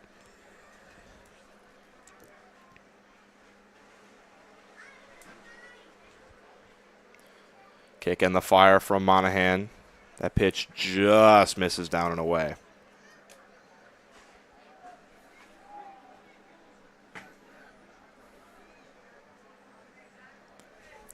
Monahan set with a leadoff of first is Bazile. Kick and the fire. Line drive into right field. It's through for a base hit. Bazile will stop at second. Franklin Gomez with a 1-out single, and the Braves are threatening. First time they've put 2 runners on since the 3rd, and that was quickly erased by a double play. We'll see if Monahan can induce an inning-ending ground ball from Frank Kazenko, the very guy who did already ground into a double play. A little bit of a correction from the last inning. The first actual season for the Big Train was 1999. They started the process of making the team a little bit before that, so Homer is 26 years old as of today. So that makes him 182 and not 203. So it's 7? I think it's 7 for dog years. You can check me on that. 182. Look at you with the quick math. 26 times 7. Would have expected it from you, the math major. But Yeah, in 3rd grade, my mom would quiz me on my times tables. Like I'd be eating breakfast and then she'd be like 7 times 8, 56. You've never done 7 times 26? No, Didn't get that high? I didn't get that far, and I think she's gonna be disappointed in my math performance today. So yeah, that's what teammates are for, picking up the slack. The more pressing issue is Austin Monahan has 2 runners on and only 1 out as he works to Nick Frankizenko. First pitch was over the plate. It's 1-1 the count now. Monahan looks back, kicks, and fires. Chopped foul off his knee. And now the count's 1-2. The Braves put up 1 run in the top half of the first. The Big Train 6 in the bottom half of the second. And no runs since then as we work in the top half of the fifth. Monahan trying to keep it that way, finish off his day on a strong note.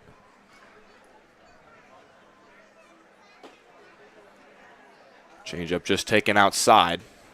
Count is now 2-2 on Frankizenko. The cleanup man, Trent Edelman, waits on deck. He has a RBI double today. Fouled away by Frankizenko, and the count will remain the same at 2-2. Movement in the bullpen. Can't see who's throwing, but someone is getting ready. Nobody's thrown super hard, but have to imagine that this is last inning for Austin Monahan, who's done a fantastic job. If he does get through this inning, he will be in line for the win. He sits at 82 pitches as of now. Frankizenko pops one foul and out of play. Monahan showing a little bit of emotion. A little frustrated with how many pitches Frankizenko's fouling away. Really good at bat from Frankizenko, who's worked 4 walks this season.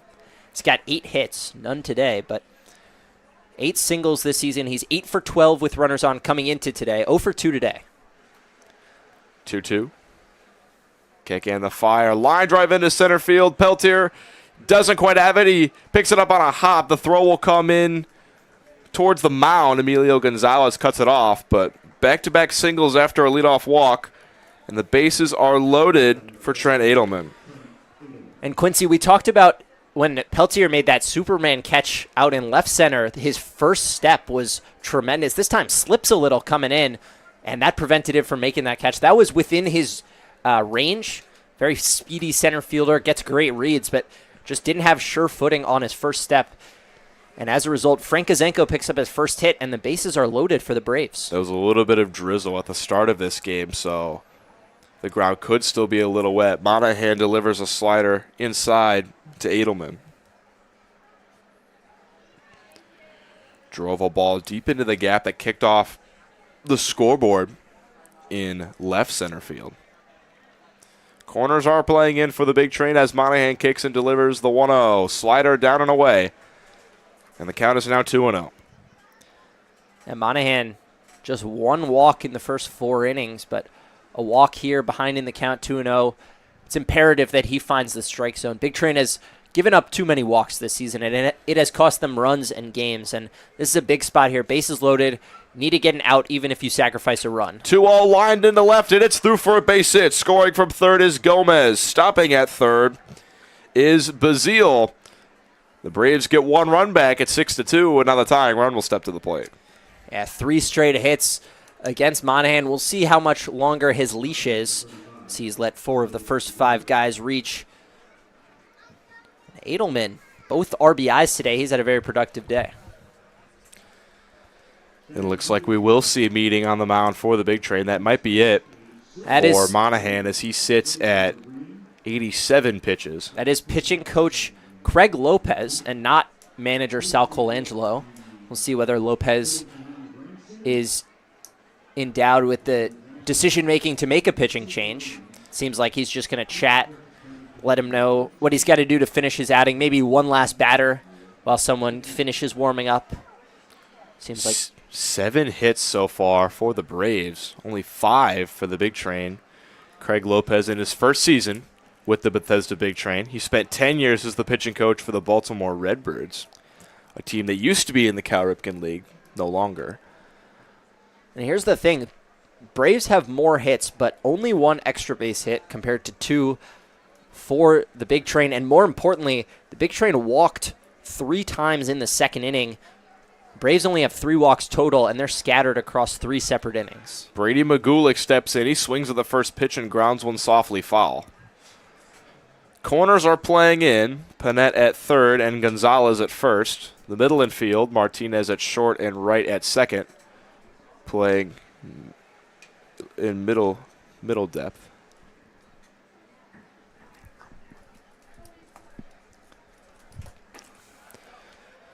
Taken for a strike by Magulik.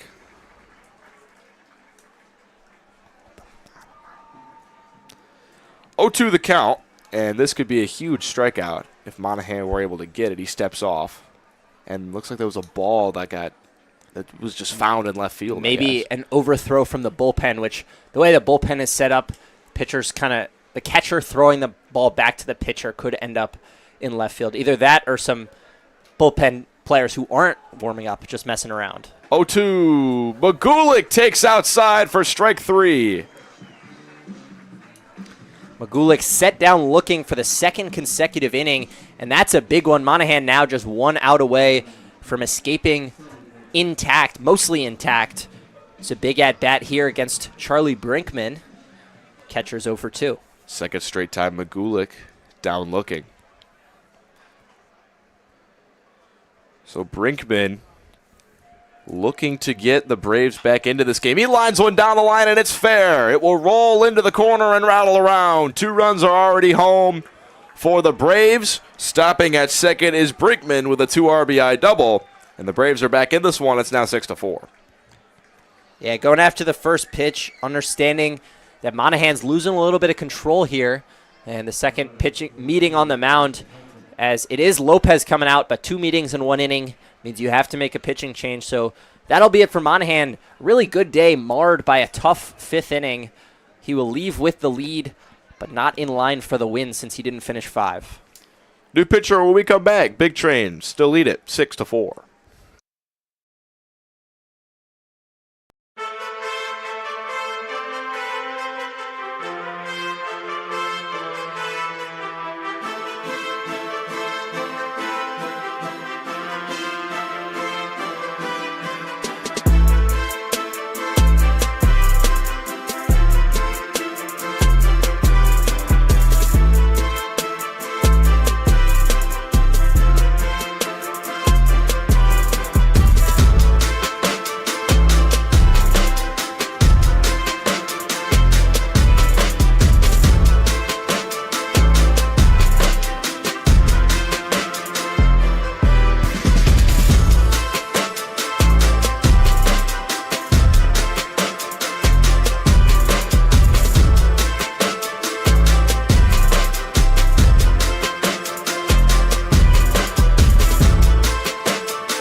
New pitcher on the mound for your Bethesda Big Ten will be Tyler Bruschier. On Wednesday, he pitched 2 2/3 of an inning, gave up a hit, 2 runs, 3 walks, and a strikeout. Brashear, teammates of Alex Peltier at East Carolina, made just 3 appearances this year. Not super effective, gave up 5 earned runs, recorded 5 outs. 3 runs already home in the inning for the Metro SoCo Braves, and Harrison Helton has 2 runners in scoring position looking to potentially tie it. First pitch from Bruschier misses high and inside at 89 miles an hour. And it's imperative that another run doesn't cross the plate. Big Train needs to protect this multi-run lead. A single here would probably tie the game.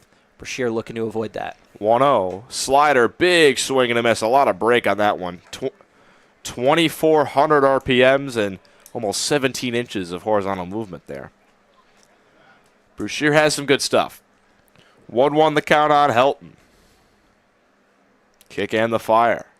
Popped up in the air on the infield. Brennan Wright is calling for it, and he will settle under and make the catch. So no more damage after 3 runs score for the Braves. Big Train looking to get some more runs back.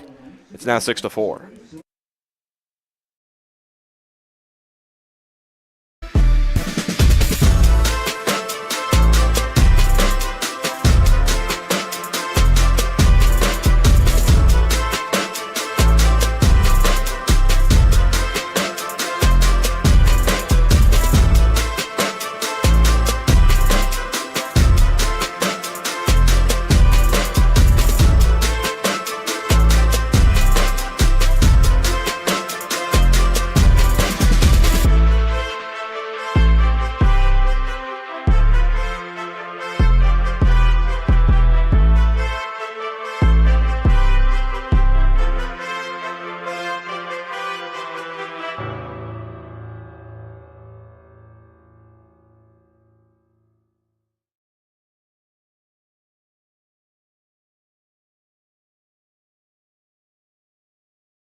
Bottom half of the fifth here from Shirley Povich Field. The Metro South County Braves have cut into the lead a little bit. A 6-1 lead is now 6-4 after 3 runs at the top half of the fifth. And Logan Panett will lead things off for the Big Train in this inning. He struck out in his first at-bat, doubled in his second at-bat. In the second inning, an inning where the Big Train batted around. They scored all 6 of their runs in that second inning. yeah, that double came against Kendall Cassidy, who's still on the mound, out for his 4th inning of work. He kicks and fires. Check swing, appeal to first. A full swing in the eyes of our first base umpire. And the count is 0-2 on Panett. He now leads the Ripken League in RBIs after 2 on his double earlier today. Cassidy kicks and comes to the plate. Fastball misses just high. Cassidy, a very crafty lefty. Barely hitting 80 miles an hour on the fast stuff, but he's been able to keep some Big Train hitters off balance, especially the left-handers. Panett takes a changeup outside at 70 miles an hour, and the count is 2-2 on the Charlotte 49er. No strikeouts for Cassidy, but has gotten 3 pop-ups on the infield, which is a sign that hitters are just not picking up your stuff. 2-2. Panett grounds one to third, and it's through down the line and fair. Panett rounds first. He's going to head towards second. Throw will not be made. The left fielder, Gomez, with a little bit of trouble coming up with that ball. So the second double of the day for Panett puts a runner in scoring position to lead off this inning. Yeah, 4 extra base hits now for Panett on the season. And the Braves coach is out to discuss things with the home plate umpire, whether that was actually a fair ball or not. The third base umpire was standing right there. Yeah, I don't know about that one. I think it looks pretty clearly fair from our vantage point. And I guess there will not be an appeal made. And the Braves benefited from a double down the line. Brinkman hit one more or less the exact same that Panett just did, right down the line, right over the bag at third, that turned into a 2 RBI double. So calls at least are consistent, whether or not those balls were fair, and it's hard to tell from our angle. They both looked fair, but regardless, umpires are making the same call. Peyton Steele now into the box, takes a fastball high in his first game for the Big Train after coming from the Alabama Crimson Tide, who just got knocked out in the regionals of this past college baseball World Series. Both of his at-bats came in the second inning. He walked and later came around to score, then popped up to the pitcher. That ended the 10-batter inning, which the Big Train pushed across 6. Cassidy set, kicks and fires, popped up in the air towards shallow left. Groob going back on it. Center fielder Brazil coming in. He calls off his shortstop and makes the catch. But Cassidy continues to keep these Big Train hitters off balance. That's yet another pop-up. Yeah, a lot of soft stuff in the air for Big Train, which is not what you want to do as a hitter. Basically, the worst option besides for striking out is hitting a loopy fly ball that doesn't carry, and they've done that 5 or 6 times now against Cassidy. Matthew Wesley now steps in. He has a walk in, an aforementioned pop-up in the game today. Panett bouncing off of second. We'll see if he goes. Slider taken down by Wesley. And if you read the body language of Panett, he clapped his hands. He's shaking his head. He thought he could have had that bag stolen. Got a good jump on Cassidy, just didn't take off. Cassidy not very fast to the plate, so this could be a chance for the Big Train to try to steal a bag. This is another pop-up. This time the second baseman Rhodes coming back, but he's called off by his right fielder Edelman. And Eliav, this is becoming a little bit of a concerning trend with Cassidy on the mound. Yeah, it's just Cassidy's stuff is soft, and these Big Train hitters are trying to do too much. They're dipping the front shoulder. They're getting the bat head down under it, and he's keeping them off balance. Like we've talked about, the fastball's coming in 78 to 80, a little bit of two-seam arm side action. The slider's coming in about 71, the changeup about the same, and these hitters just aren't picking it up in time, and they're getting out on their front foot, down on their front shoulder, and just looping soft fly balls. Gonzalez now in, and he powers one deep in the air towards left, but another fly ball catch out there in left by Gomez. So nothing after the leadoff double for the Big Train as we head to the 6th.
After making the final out of the 5th inning, it'll be Tyler Bruschier to continue work in the 6th inning.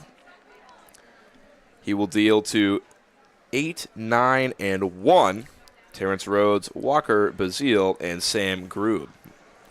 The Braves put up 3 runs in the top half of last inning. Here's a bunt from Rhodes, and it's a good one down the line. Bruschier off the mound, underhand flip to Gonzalez in time for the out. Good job by Bruschier getting off the mound quickly.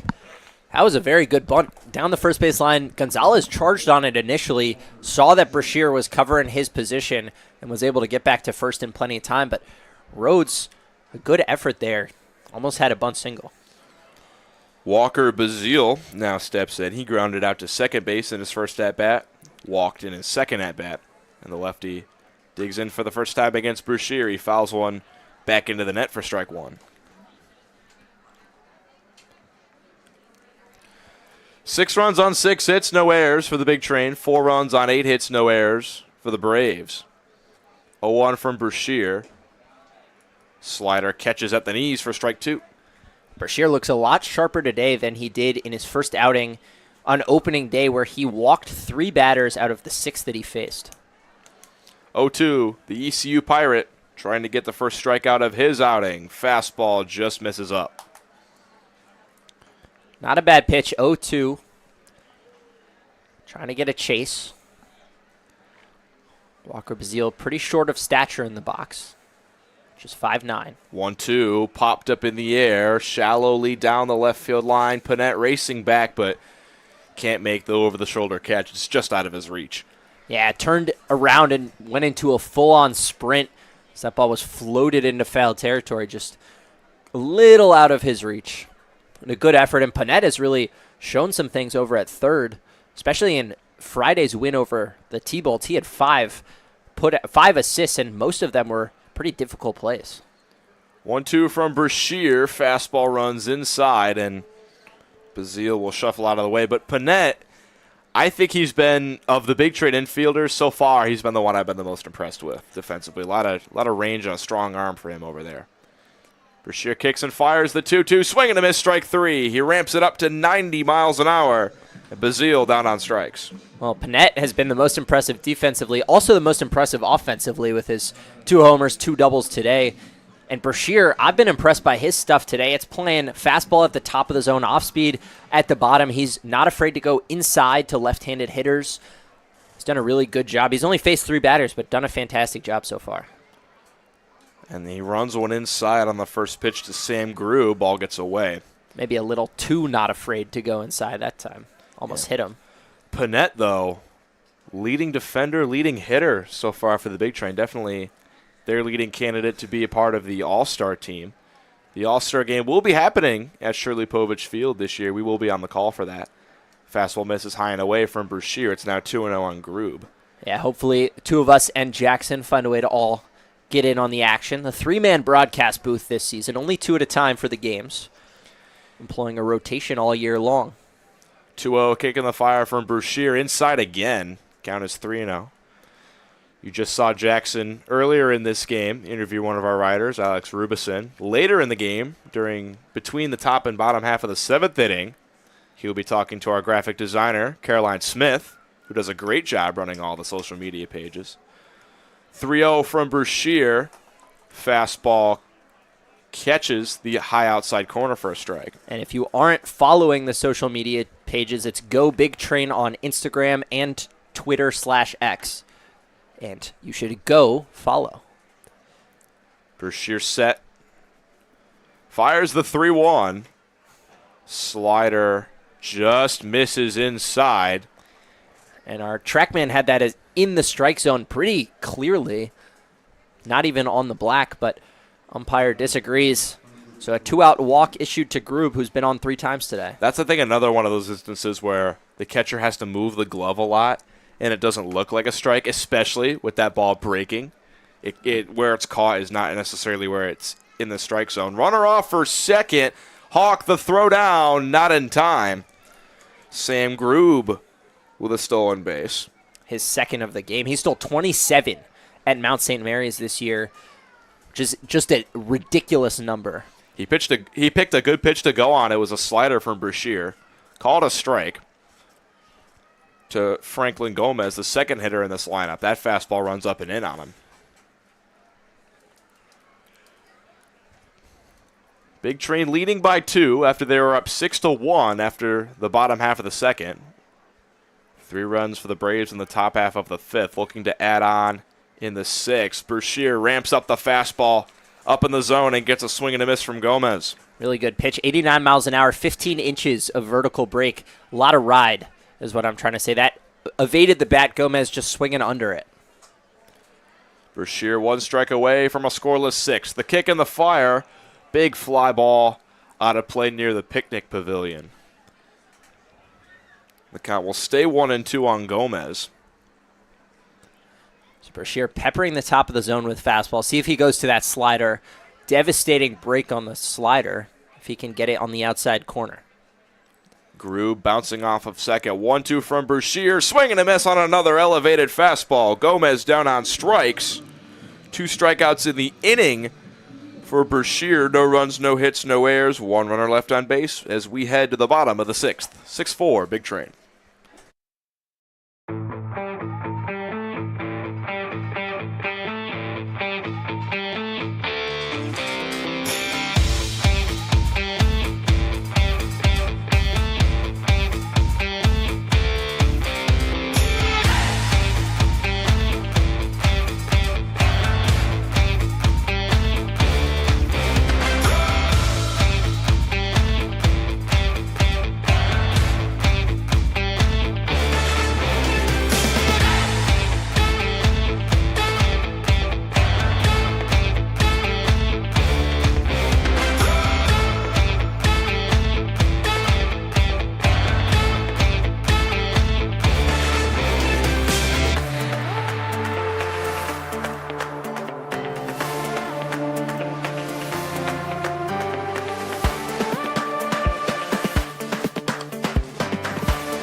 Kendall Cassidy out for a 5th inning of work as he will work to 9, 8, and 1 in the big train order. Ott, Hawk, and Peltier.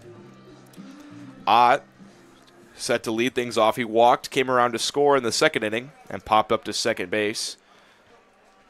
In the 3rd inning, he shows a bunt and pulls it back for a ball. As we now work into the bottom half of the 6th. Big train hitters have to make an adjustment here. They've all seen Cassidy once or twice now, need to be able to get on top of the ball and start driving it on a line or even on the ground. The way they've been swinging the bat, a lot of soft pop-ups. Now that you've gone through the lineup twice, have to make an adjustment.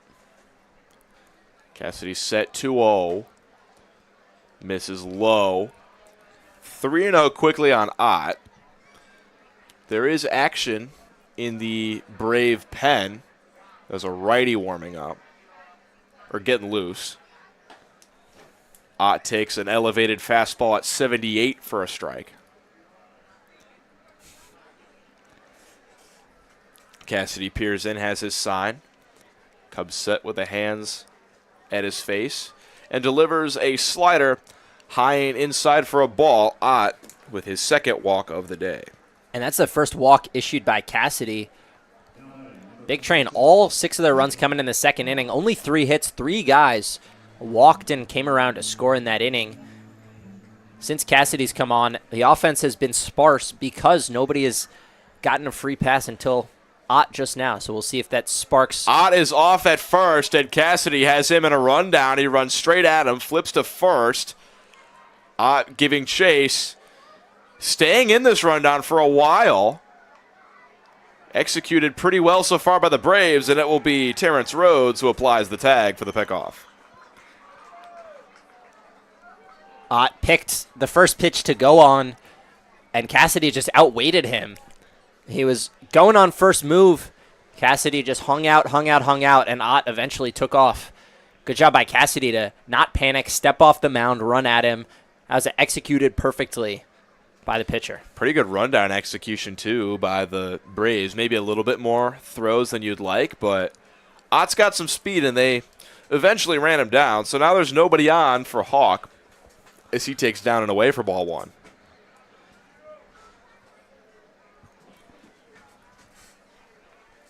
The Maryland catcher making his 3rd start of the year today.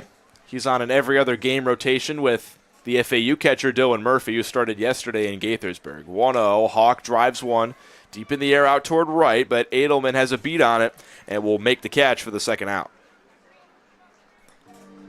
Yeah, 2nd time Hawks flown one out to right. Last time, back in the 2nd inning, picked up a sac fly that time. Nobody on base to score.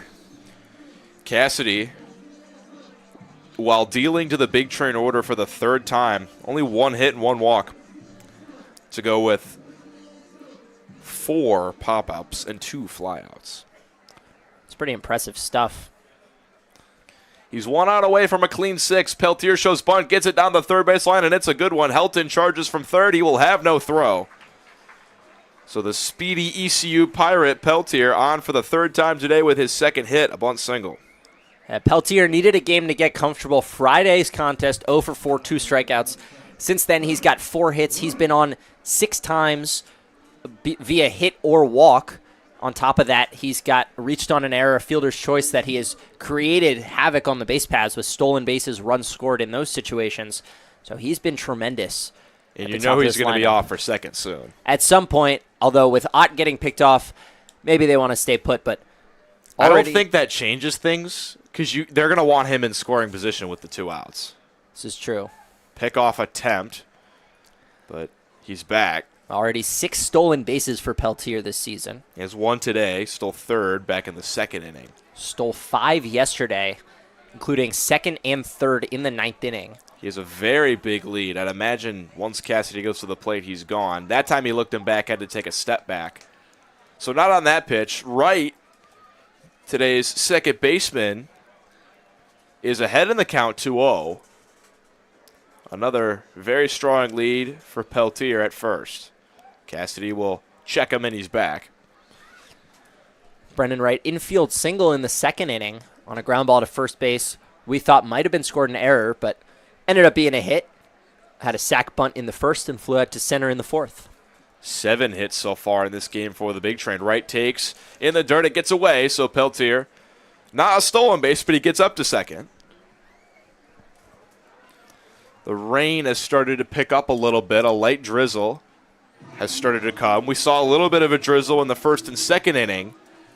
Nothing since then, but now the rain has picked up a little bit.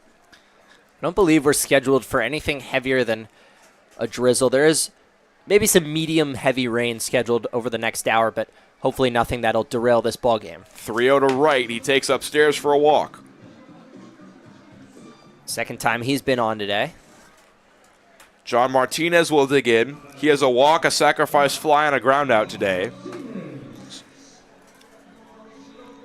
Martinez hit well with runners in scoring position yesterday. A couple of sac flies. Had a double. First pitch from Cassidy is in the dirt for ball 1. The rain has picked up a little bit from a drizzle to what I would call medium rain at the moment. A lot of fans putting their umbrellas up. They came prepared. Cassidy looks back. Peltier at second. Now fires the 1-0. Martinez takes at 79 right down the middle for strike 1. Peltier at second. Right at first. 6-4 Big Train. John Martinez looking to add on to a 2-run lead. Cassidy comes to the plate. Martinez takes up in the zone for strike 2.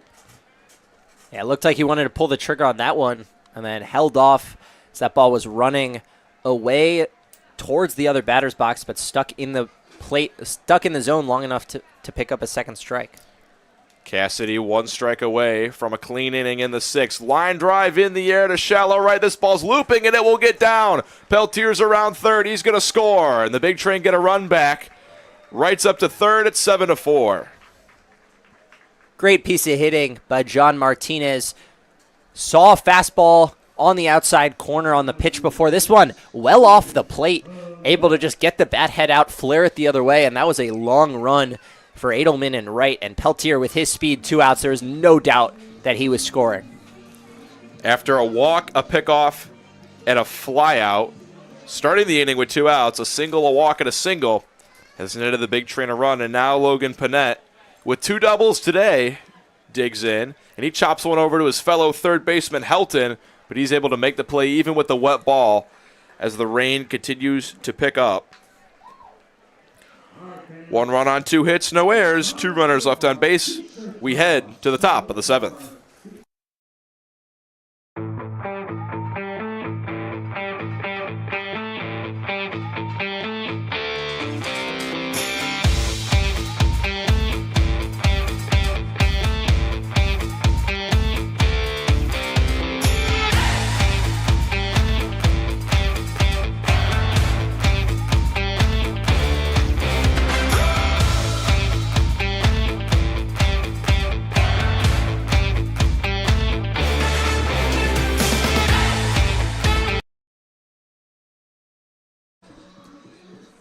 We welcome you into the booth alongside Homer. Happy 26th birthday, big man. Big Train leads 7-4 after 6, and Homer sporting a party hat, which you can't quite see on camera. There you go. And he is having the time of his life despite the rain. So how does it feel? We were talking about this earlier. How does it feel to be 182 in dog years? Any different? Feel good? Feel good? Looks like you think you look really good for 182. That's all I have to say. You might feel old, but you look young.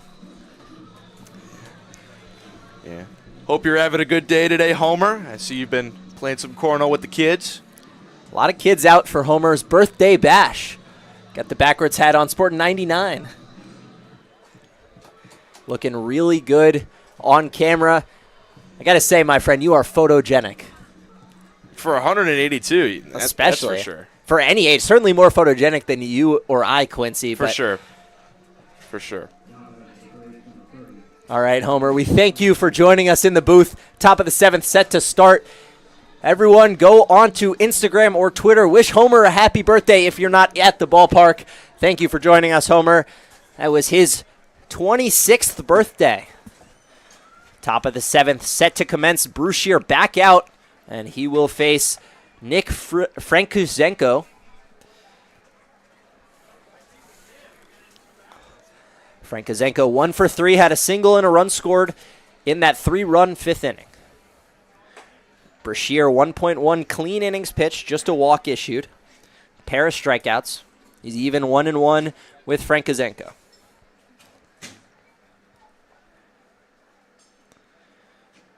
One is popped up on the infield.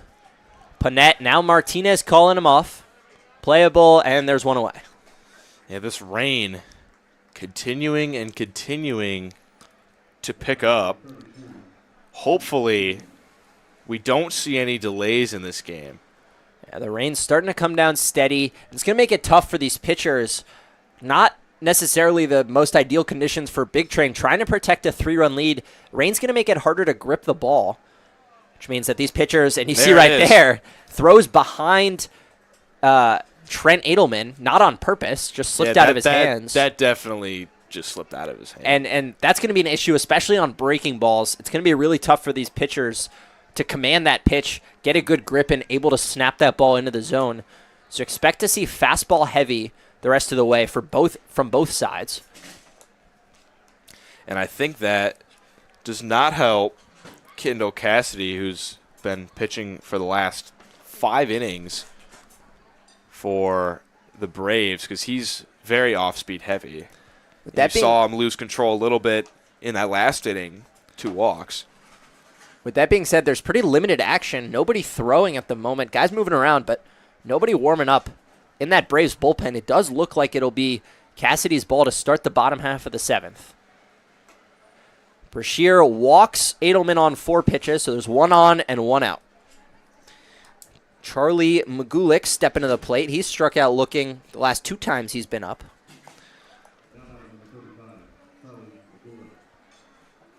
Magulik in the DH slot today. Edelman been on 3 out of 4 plate appearances. He's had a good day. Magulik, the Ryder Bronc, hit .315 across 48 games, .899 OPS, a tick-off of an even 900. First pitch, a breaking ball in the zone, and there's really good command from Brashear. Yeah, right down the middle, just to get me over. Needed that. It's always nice to have some of those after a leadoff walk, or a 1-out walk. And able to snap it in. Had good command that time. Now ahead 0-1. Tries it again. This time misses up.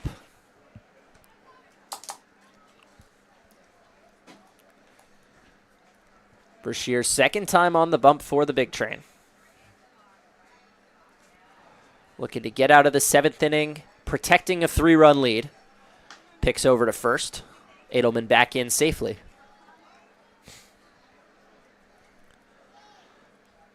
Martinez and Wright pretty tight on the second base bag, double play depth. Now fading back towards more neutral positions. Still shaded up the middle.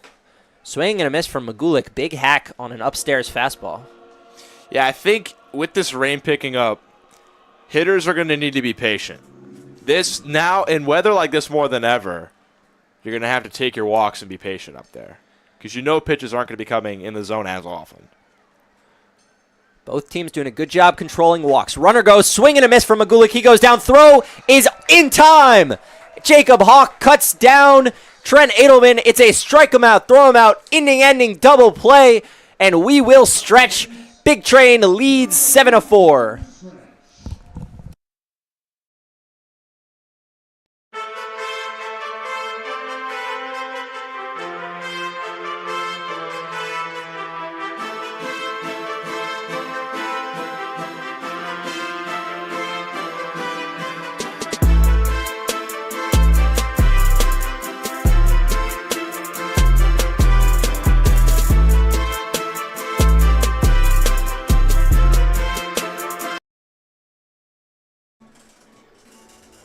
Welcome back on the Big Train Baseball Network. We're going to get to know another one of our Tim Kirkjian Media Fellows, Caroline Smith.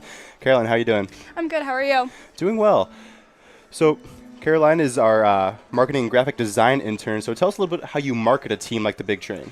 I really wanted to focus on kind of the small town charm aspect of us. So very retro, simple, easy, fun. How did you get into something like graphic design? I've always been an artist, but I got tired of setting my paints up every time I wanted to do any kind of art, so I moved to my computer because that was a lot less hassle. So tell us about your favorite piece you made for Big Train and the process of that piece.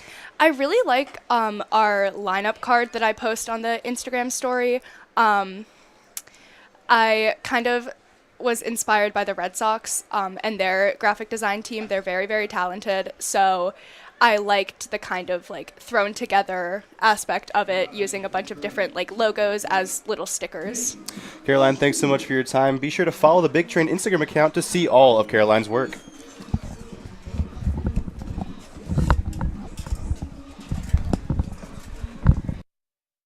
Half of the seventh, Peyton Steele still looking for his first hit in a Big Train uniform. 0 for 2 today, walk and a run in the second inning. He will continue to face Kendall Cassidy, who has put on a clinic on the mound in soft-throwing lefty stuff. You know, when we were originally hired, before any of us met one another, Raquel sent us an email that said, if you have any graphics that you want to see used on the Instagram pages, send them to me. I'll see what we can do. So I do a little bit of graphic design, so I sent some of mine. And then as soon as we see Caroline's stuff, very apparent that those weren't going to be used. She does a great job. Yeah, Caroline's awesome. All of our interns do a great job. It's a big team we have here, over 20 interns every home game. People you've heard from today, all part of the media intern, the Kirkjian Fellows. Myself, Quincy, Jackson, Alex, Calvin, who you haven't heard from, Caroline, and Andrew compose that team. Our VEC fellows take care of game ops. Gibson, of course, on the buttons and knobs. How could I forget? I'm sorry, Gibson. Gibson maybe doing the most important job, putting us live on air so all of you viewers at home can listen. He will be on at some point. He has just a button he can press so you can hear him. Steele lines one into left center field. That is a tough play. It gets by the glove of Franklin Gomez. He'll have extra bases and a leadoff double for the Big Train. Steele, first at bat, or first hit in his first game for the Big Train, an extra bagger deep into the gap in left center. And the Big Train looking to add on to this 3-run lead. They were able to get one in the sixth. Franklin Gomez almost got out there. Thought he might lay out for a diving attempt. Instead, elects to stay on his feet. If he lays out and doesn't catch that, Steele's certainly on third base. But still, Steele in scoring position. Nobody out. Cassidy allowing just his fourth hit of the contest.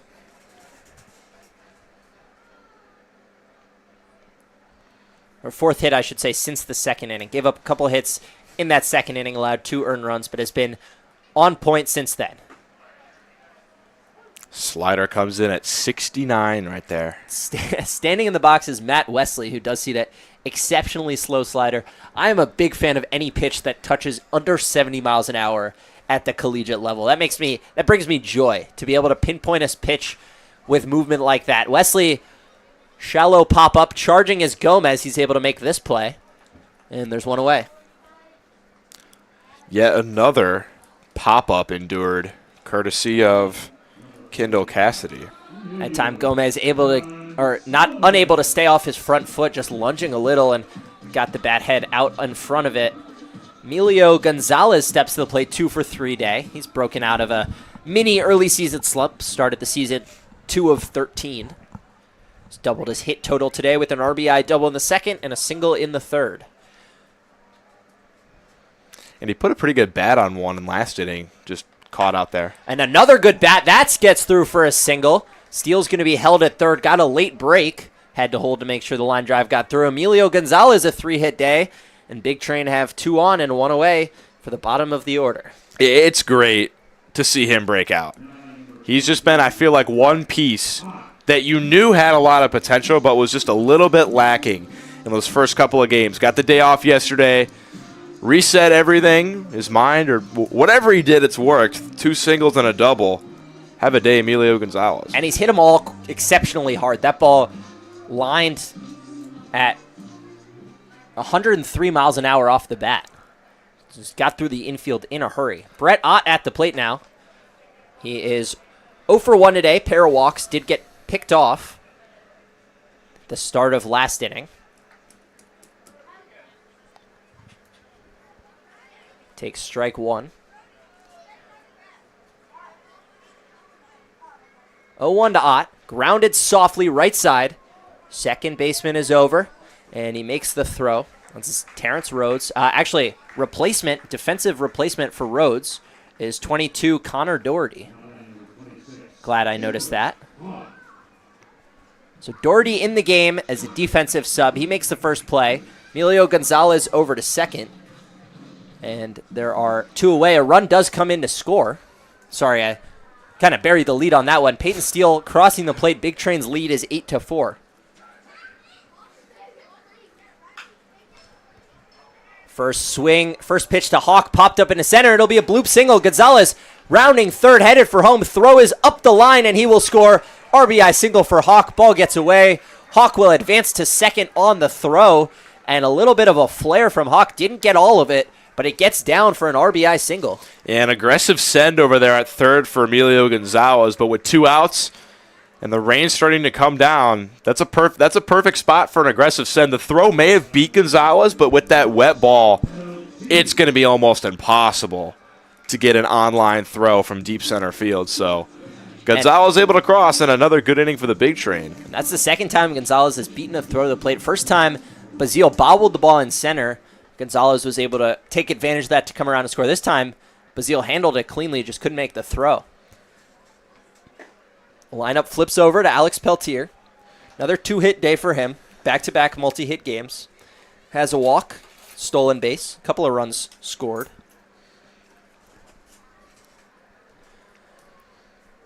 Heading the count 1-0. 1 on, 2 outs for Peltier. Pitch in the dirt. Taken care of by Brinkman behind the plate. Big Train pushing across 2 more runs, up to 11 hits on the ball game, and Cassidy finally showing his signs of wear here in his 6th inning of work. He's worked 5.2 innings, only thrown 77 pitches. He's now allowed 5 earned runs. He's cruising for a while, gave up 1 in the 6th, now 2 more here in the 7th. Peltier flies 1 on the infield. That should do it for the inning. Sam Grube over from short, and he secures the final out, but not before Big Train tacks on 2 more. It's now 9-4 home team. We go to the 8th.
Top of the 8th, Tyler Brashear still on the mound. He's been effective today. He's worked 2 1/3 inning. No runs have crossed the plate on his watch. Yeah, he's looked solid. Taking over for Austin Monahan, who was able to work 4 2/3. Hopefully barring any more festivities, an easy day for the Big Train pitching staff.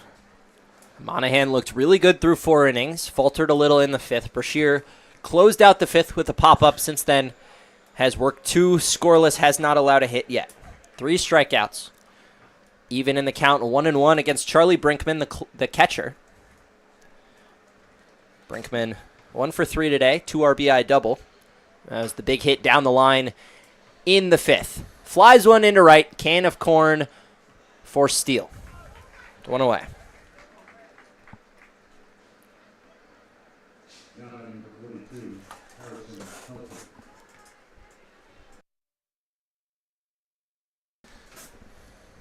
Harrison Helton steps to the plate. Junior out of Woodlands, Texas. Plays at Houston Christian, formerly Houston Baptist University. What's their mascot, Ilyav? They're the Huskies. Okay. Swing and a miss, a sword from Helton, excuse me.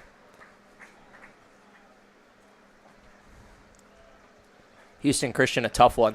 That's not one I've always known, but their logo very similar to UConn's. I know I'm going to get you before the year ends. You probably will. It's going to be on a team. It's not going to be one of the weird ones because the weird ones are always easy to remember. It's going to be a team that's the Wildcats or the Huskies or the Cardinals or something like that. I was almost got with Grambling yesterday. I was not confident. It is the Tigers. I was right, but it was an unconfident correct answer. This rain has really, really picked up. Rain is making it difficult to grip the ball, but Brashear still looks good. 1-2 ahead on Harrison Helton. Fastball, 91 on the radar. First time he's hit that number. Kind of impressive to rear back and get that much speed with this much rain. Yeah, certainly a concern is making sure you hold on to the ball. That time held on, just missed a little upstairs. Off-speed pitch, breaking ball, flied into right, Steele ranging over at the line, and makes the catch in foul ground. There's 2 away.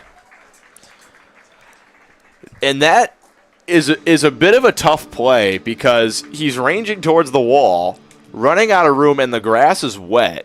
To run that far and make that catch that close to the wall, pretty impressive. Here's Connor Doherty. Doherty, a 2025 high school graduate. So just finished up his high school season. University of Delaware commitment for next season. 2 of 12 this year. Started the season 0 of 9 as he bounces one to short. Martinez, plenty of time. Routine, fires on to get a speedy Doherty. Closer play than it needed to be, but a 1-2-3 inning for Brashear, who looks sharp.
Kendall Cassidy's day is done. 6 good innings, 10 hits, 5 earned runs, most of those coming on the tail end. Worked 3 scoreless right in the middle of his outing. New pitcher Tyler Kim out of New Jersey Institute of Technology, NJIT. And their mascot is? The Highlanders. That one I did not know. Some of these I ask you I do know, but that one I did not. That's a tough one. That's one I've had trouble with in the past, but getting it down before the season starts or early in the season so that as we go on, I'm sure we'll run into a lot of different mascots. I got to make sure I'm in tune. Made a big claim here in game number 2, or game number 3 really, of the season, and I have to back it up for 40 games. I think you're 5 for 5 so far. That sounds right. Certainly up there. Well, chat, we'll get him. We'll get him.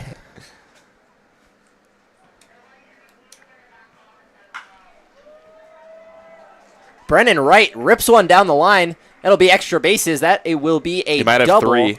He will pull up at second. And I do want to apologize. We were talking about Tyler Kim.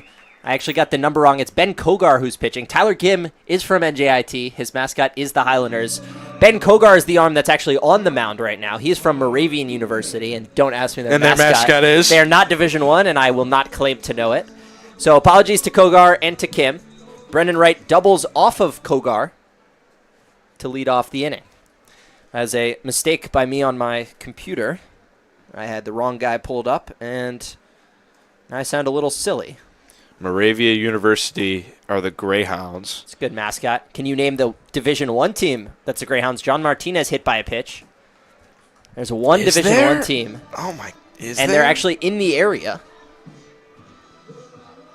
Wow, I'm blanking. Don't tell me. Okay. I want to see if I see if you can get it. We'll come back to that. In the meantime, Logan Panett will bat with 2 on and nobody out. Quick 2 batters on in just 4 pitches. I'm not going to get it. You should just say it. Loyola, Maryland. They wear green and gray. Panett sees a breaking ball slowly in there. 67 miles an hour on the curveball for strike 1. The Loyola I'm used to is Loyola Chicago, who's the Ramblers. You go to Northwestern, so you would get that one. I've been to a couple Loyola Chicago basketball games. 0-1 from Kogar. Wright dancing off of second. Kogar decides to come home. Fastball misses upstairs. His fastball sitting similar speed to Kendall Cassidy, just 76 on that one. Ton of ride. He's spinning it well, just not throwing it super hard. Maybe losing a couple MPHs because of the rain, making it tough to grip. Panett already has 2 doubles today, and he rips one down the line but foul. One thing I've heard people say is you said MPHs. Since it's miles per hour, it should be MPH. MPH. And now the more famous one of that is RBIs, is what everyone says. Yeah. Runs batted in. It should be RSBI. RSBI. It's just RBI. Really doesn't. That is the plural, and if you see it written out, it doesn't. There's no S anywhere in that situation. 1-2 to Panett. Bounce one foul. Another 67-mile-an-hour curveball. So Kogar spinning the slow stuff today.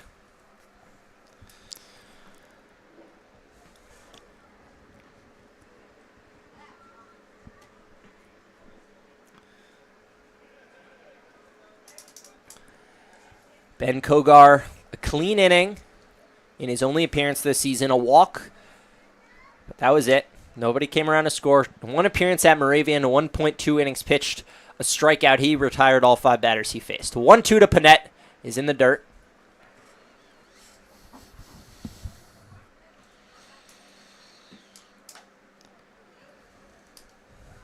Panett off to a red-hot start this season. 2 doubles today, couple of RBI. There you go, no S. I mean, I say RBIs as well. It's kind of how it comes out sometimes. A couple of homers for Panett. 1 yesterday. 1 in the season opener here at Shirley Povich. That one flied into deep center. That's near the wall. That's back, and that is out of here. Logan Panett tattoos one dead center for a 3-run bomb, and the Big Train are up 12-4. Dead center into the rain?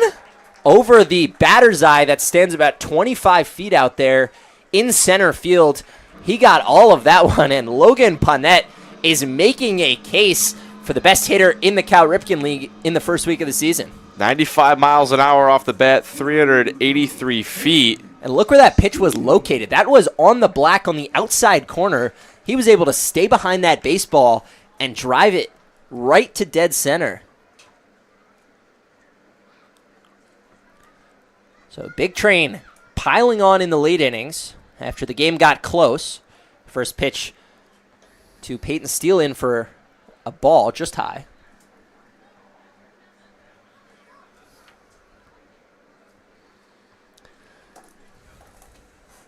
Steele a double last time up to start off the seventh. Came around to score. And we've talked about Big Train trying not to leave guys on, being able to hit with runners on. Left 12 men on yesterday. 8 of those came in the late innings, protecting a 6-4 lead. They've tacked on runs without leaving guys on. And they've scored 6 since that 3-run Braves top half of the 5th. Wesley swings under a fastball.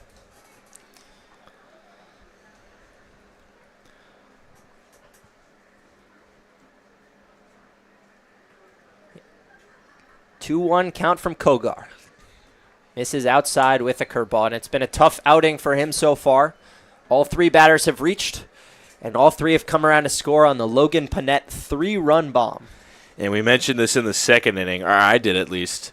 It'd be nice to see an easy game with no really late-game issues, and then right after I said that, a 6-1 game quickly became 6-4, but Steele drives one into left center. That's tracking towards the wall. That will bounce for an extra base hit. One hop the wall. Scoreboard in left center, and Peyton Steele's got himself back-to-back doubles. and his first 2 hits for the Big Train in these last 2 innings.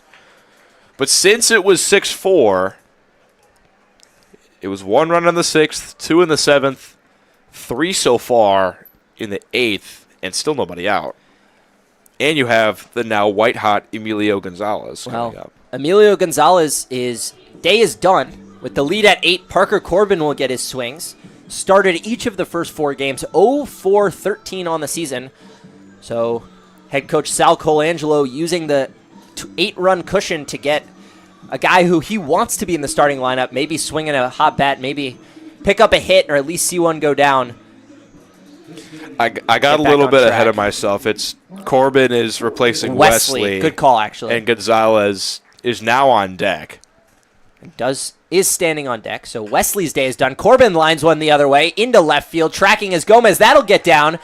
So Parker Corbin gets his first hit of the season. That'll be an RBI double as he slides in safely to second. Steele scores without a throw, and the move works as Parker Corbin gets off the schneid. Started the season 0-for-13, picks up a pinch hit RBI double, and the Big Train have now scored 13 runs in this game. Yeah, to start this inning, double, hit by pitch, home run, double. We'll take that any day of the week.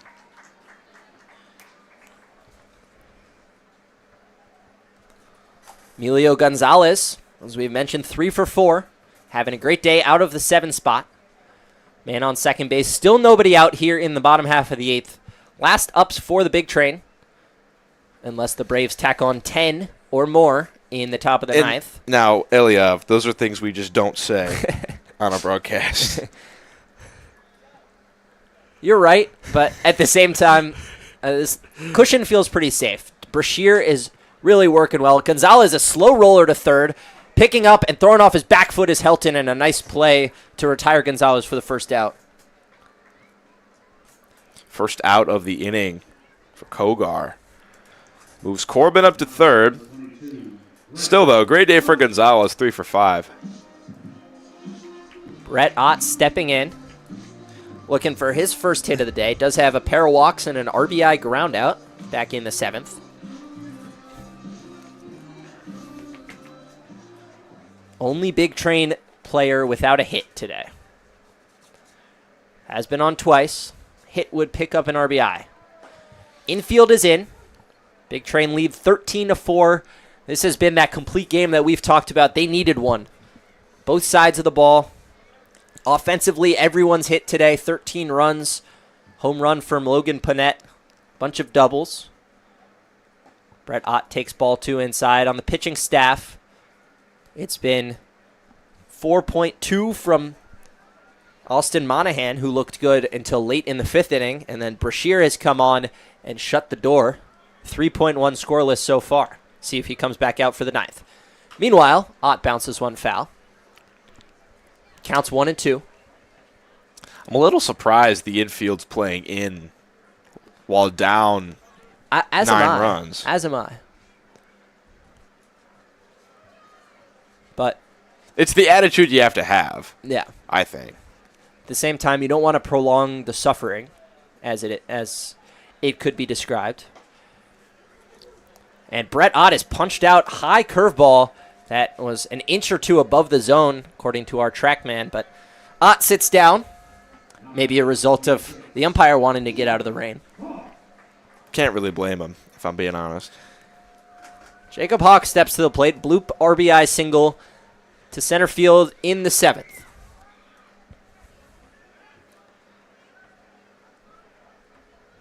Hawk takes a slow bender in for strike 1. Hawk, good day on Friday, 2 for 3 at the plate. Walked twice on Wednesday, and he's been on today once with an RBI single, has a sac fly to right.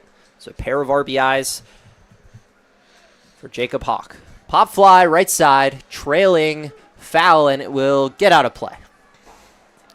Hit off the bleachers over there. You heard a loud bang. Parker Corbin stands at third. Ben Kogar trying to escape this 8th inning. 4 runs on the board for the Big Train in the 8th. They scored 6 in the 2nd. Scoreless in the 3rd, 4th, and 5th, but they've tacked on 7 more since the 6th inning.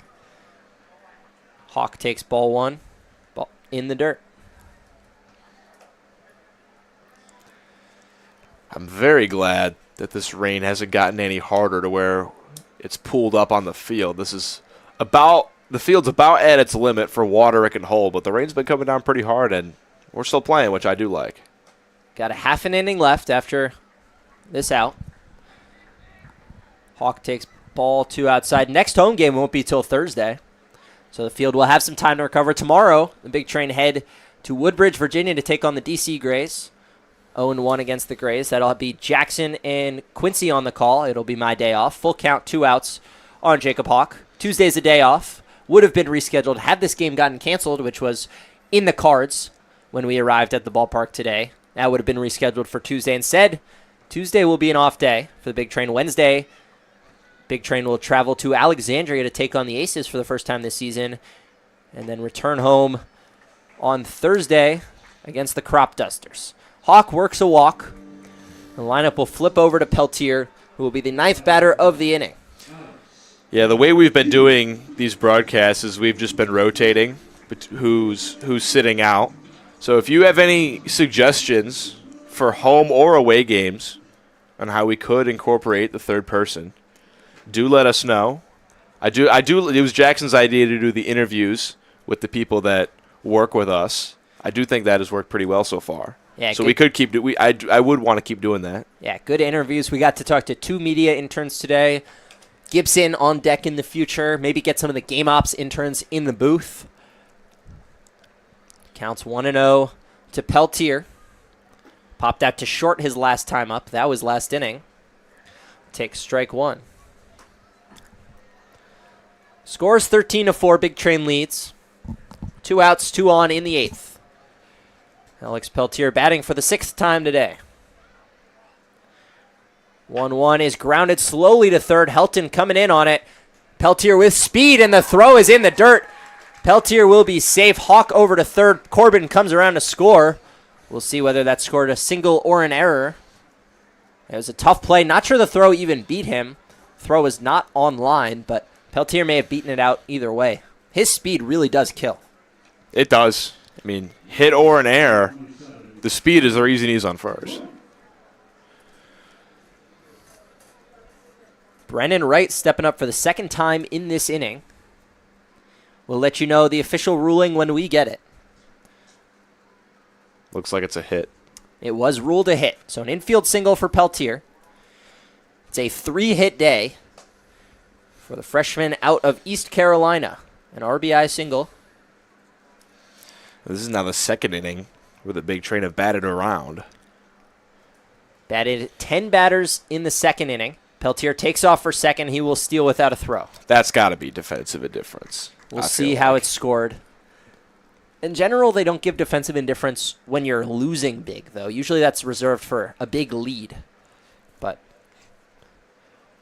we will see the official scoring. Brendan Wright takes strike 2.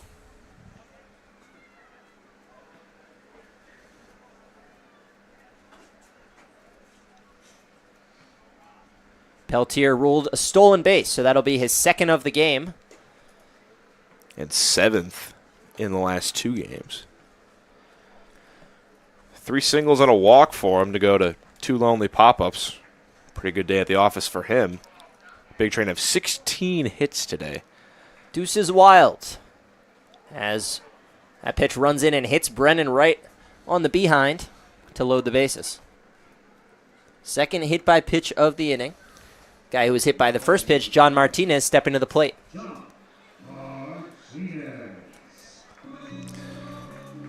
And Martinez, just a lonely single today, but a hit by pitch, a walk, a sac fly. Has came around to score. Productive day for him. Feels like everyone in this lineup has been productive in one way or another. First pitch runs inside, Martinez twisting away. Yeah, and we talked about at the start of this game how the Big Train have yet to put up the big inning. It's been sort of 1 run here, 1 run there, which wasn't necessarily a critique, just an observation. 6 runs in the second, and then 2 in the 7th, and 5 already home in the 8th. And 14 is their season high runs scored. Every batter in the Big Train lineup has been on twice today. Every starter, I should say. Parker Corbin, just the 1 plate appearance as a pinch hitter. He reached on a double RBI. Martinez with the bases full. 2-0 count. Takes ball 3. That'll be a strike, actually. Clipped the inside corner. Yeah, that spot in the lineup, though, has reached twice because Wesley had a walk and then Corbin. You are so if you correct. count those 2 as 1 player, then bet Yes. on twice. When you're looking at the scorebook, 1 line. It looks like everyone's reached twice. Flown into shallow right center. Coming on Edelman. And he will make the final out of the 8th inning. Big Train tack on 5. A Logan Panett 3-run homer is the dagger. It's 14-4. Braves had 3 outs to work with and 10 runs to score.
Top of the 9th here from Shirley Povich Field. Tyler Brashear out to finish this game off. He's worked 3.1 innings in relief.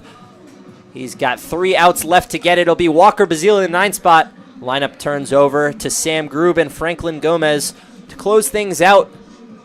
Big Train seeking their 2nd win, just 3 outs away from moving to 2-3. Meanwhile, the South County Braves started the season 1-0, lost 3 in a row. picked up an 8-1 win yesterday versus the Arlington Aces, and on the verge of falling to 2-4. And something to talk about, Quincy, is that the South County Braves came into this game first in team OPS by 30 points. They were the best hitting team in the league by a mile, as that one's ripped, and a snag by Logan Panett. Diving stop, throws to first for a web gem first out.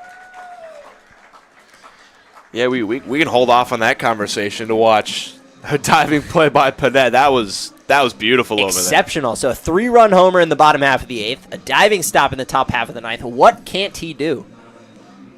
I don't know.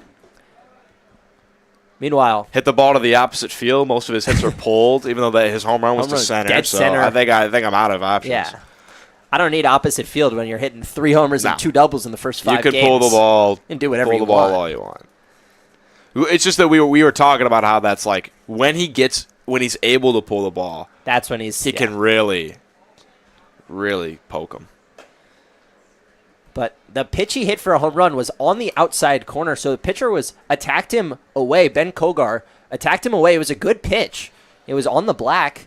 It was just elevated, and Panett able to drive it to center field. He got the hands in and kept the bat from flying too far out. And he has so much power in that frame. Not a huge guy. Stands at just 6 feet tall. 180 is the listed height on the Charlotte 49ers website. A 4-pitch walk issued to Sam Grube at the top of the lineup. Brashear, just his 3rd walk, has not allowed a hit yet. 3rd walk of the game for Grube. He's been on 4 of his 5 times. It's been one of the lone bright spots I was trying to say before Panett stole the show, is that the South County Braves lead the league in OPS by a huge margin, lead the league in on-base, lead the league in slugging. They're 3rd in runs per game, 2nd in stolen bases, 2nd in extra base hits, 3rd in average. So they were a dynamic offense. They've scored 6 or more runs in 4 of their 5 games. But outside of that 5th inning, this Big Train pitching staff has handled them with ease. Fly ball into center. Peltier comes on. Routine grab. And there's 2 away and 1 out to go for the Big Train lockdown. Their 2nd win of the season. Yeah, the pitching has really been an issue, though, for the Braves. Not obviously the 14 runs today, but first in the league in OPS and a losing record at 2-3. Well, they sit at the bottom of the South Division. That Senators 4-1, Aces and Grays both 2-2. The Braves 2-3, about to be 2-4. As for our division, Crop Dusters at 3-1, Thunderbolts at 2-2, Giants and Big Train both at 1-3. Today's the only day game. Alexandria will take on Gaithersburg at 4. The Grays and the Crop Dusters meet in Olney at 6:30, and then the Thunderbolts travel to Southern Maryland at 7. That's a line drive into right field for a base hit. Grube will hold at 2nd. And Frank Kozenko gets his 2nd hit of the ball game. He's turned in a fine outing after a strikeout looking and a 4-6-3 double play to start his day. Well, you mentioned the pitching. The South County Braves have allowed 7 or more runs in all 5 games that they've played. 4 out of 5. They did win 8-1 yesterday. But even their 11-8 win on opening day, and then an 8-6 loss, a 7-6 loss, and an 8-3 loss followed. So the pitching has been an issue for the Braves. Pitching has been an issue for the Big Train, but not today. Just 4 runs allowed. Yeah, beautifully done by Brashear. So now the Big Train can save some arms when they face the Grays tomorrow. Yeah, looking ahead, we talked about Big Train have used a lot of pitchers this first week of the season, but just 2 used today. Game tomorrow, and then an off day Tuesday. Most of that bullpen, most of that staff should be ready to go for the 6-game stretch that starts on Wednesday. And that's how it's going to have to be. There have to be 1 or 2 games a week. With the way the schedule sets up, you play 6 games in a row every single week, barring rainouts. So the way the schedule sets up, you have to have 1 or 2 games that are taken care of primarily by 2 pitchers, maybe 3, where guys eat a lot of innings. Line drive right field, trailing towards the foul line, and it will drop in foul territory. Yeah, great job today to only use 2 pitchers after using just a ton earlier in this week. Hopefully you can rest guys up.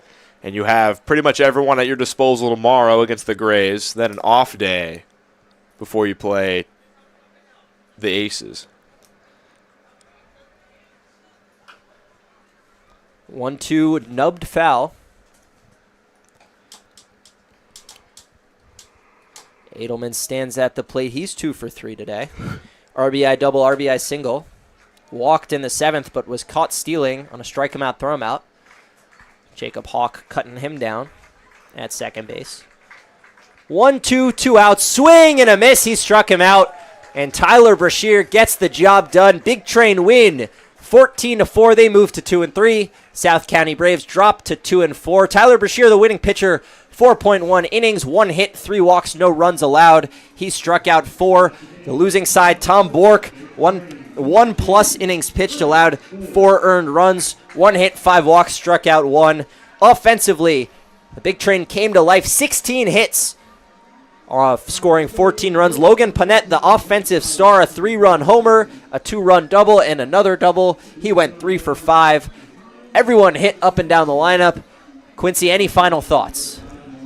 Just a great win, a nice team win. It's always nice when you have a game where the pitching and hitting both performs. You know, sometimes it's going to be the pitching that shows up. Offense doesn't get it done. Sometimes the offense gets it done. Pitching doesn't get it done. But it's always nice to have a game where both sides show up. Nice 10-run win and first home win too.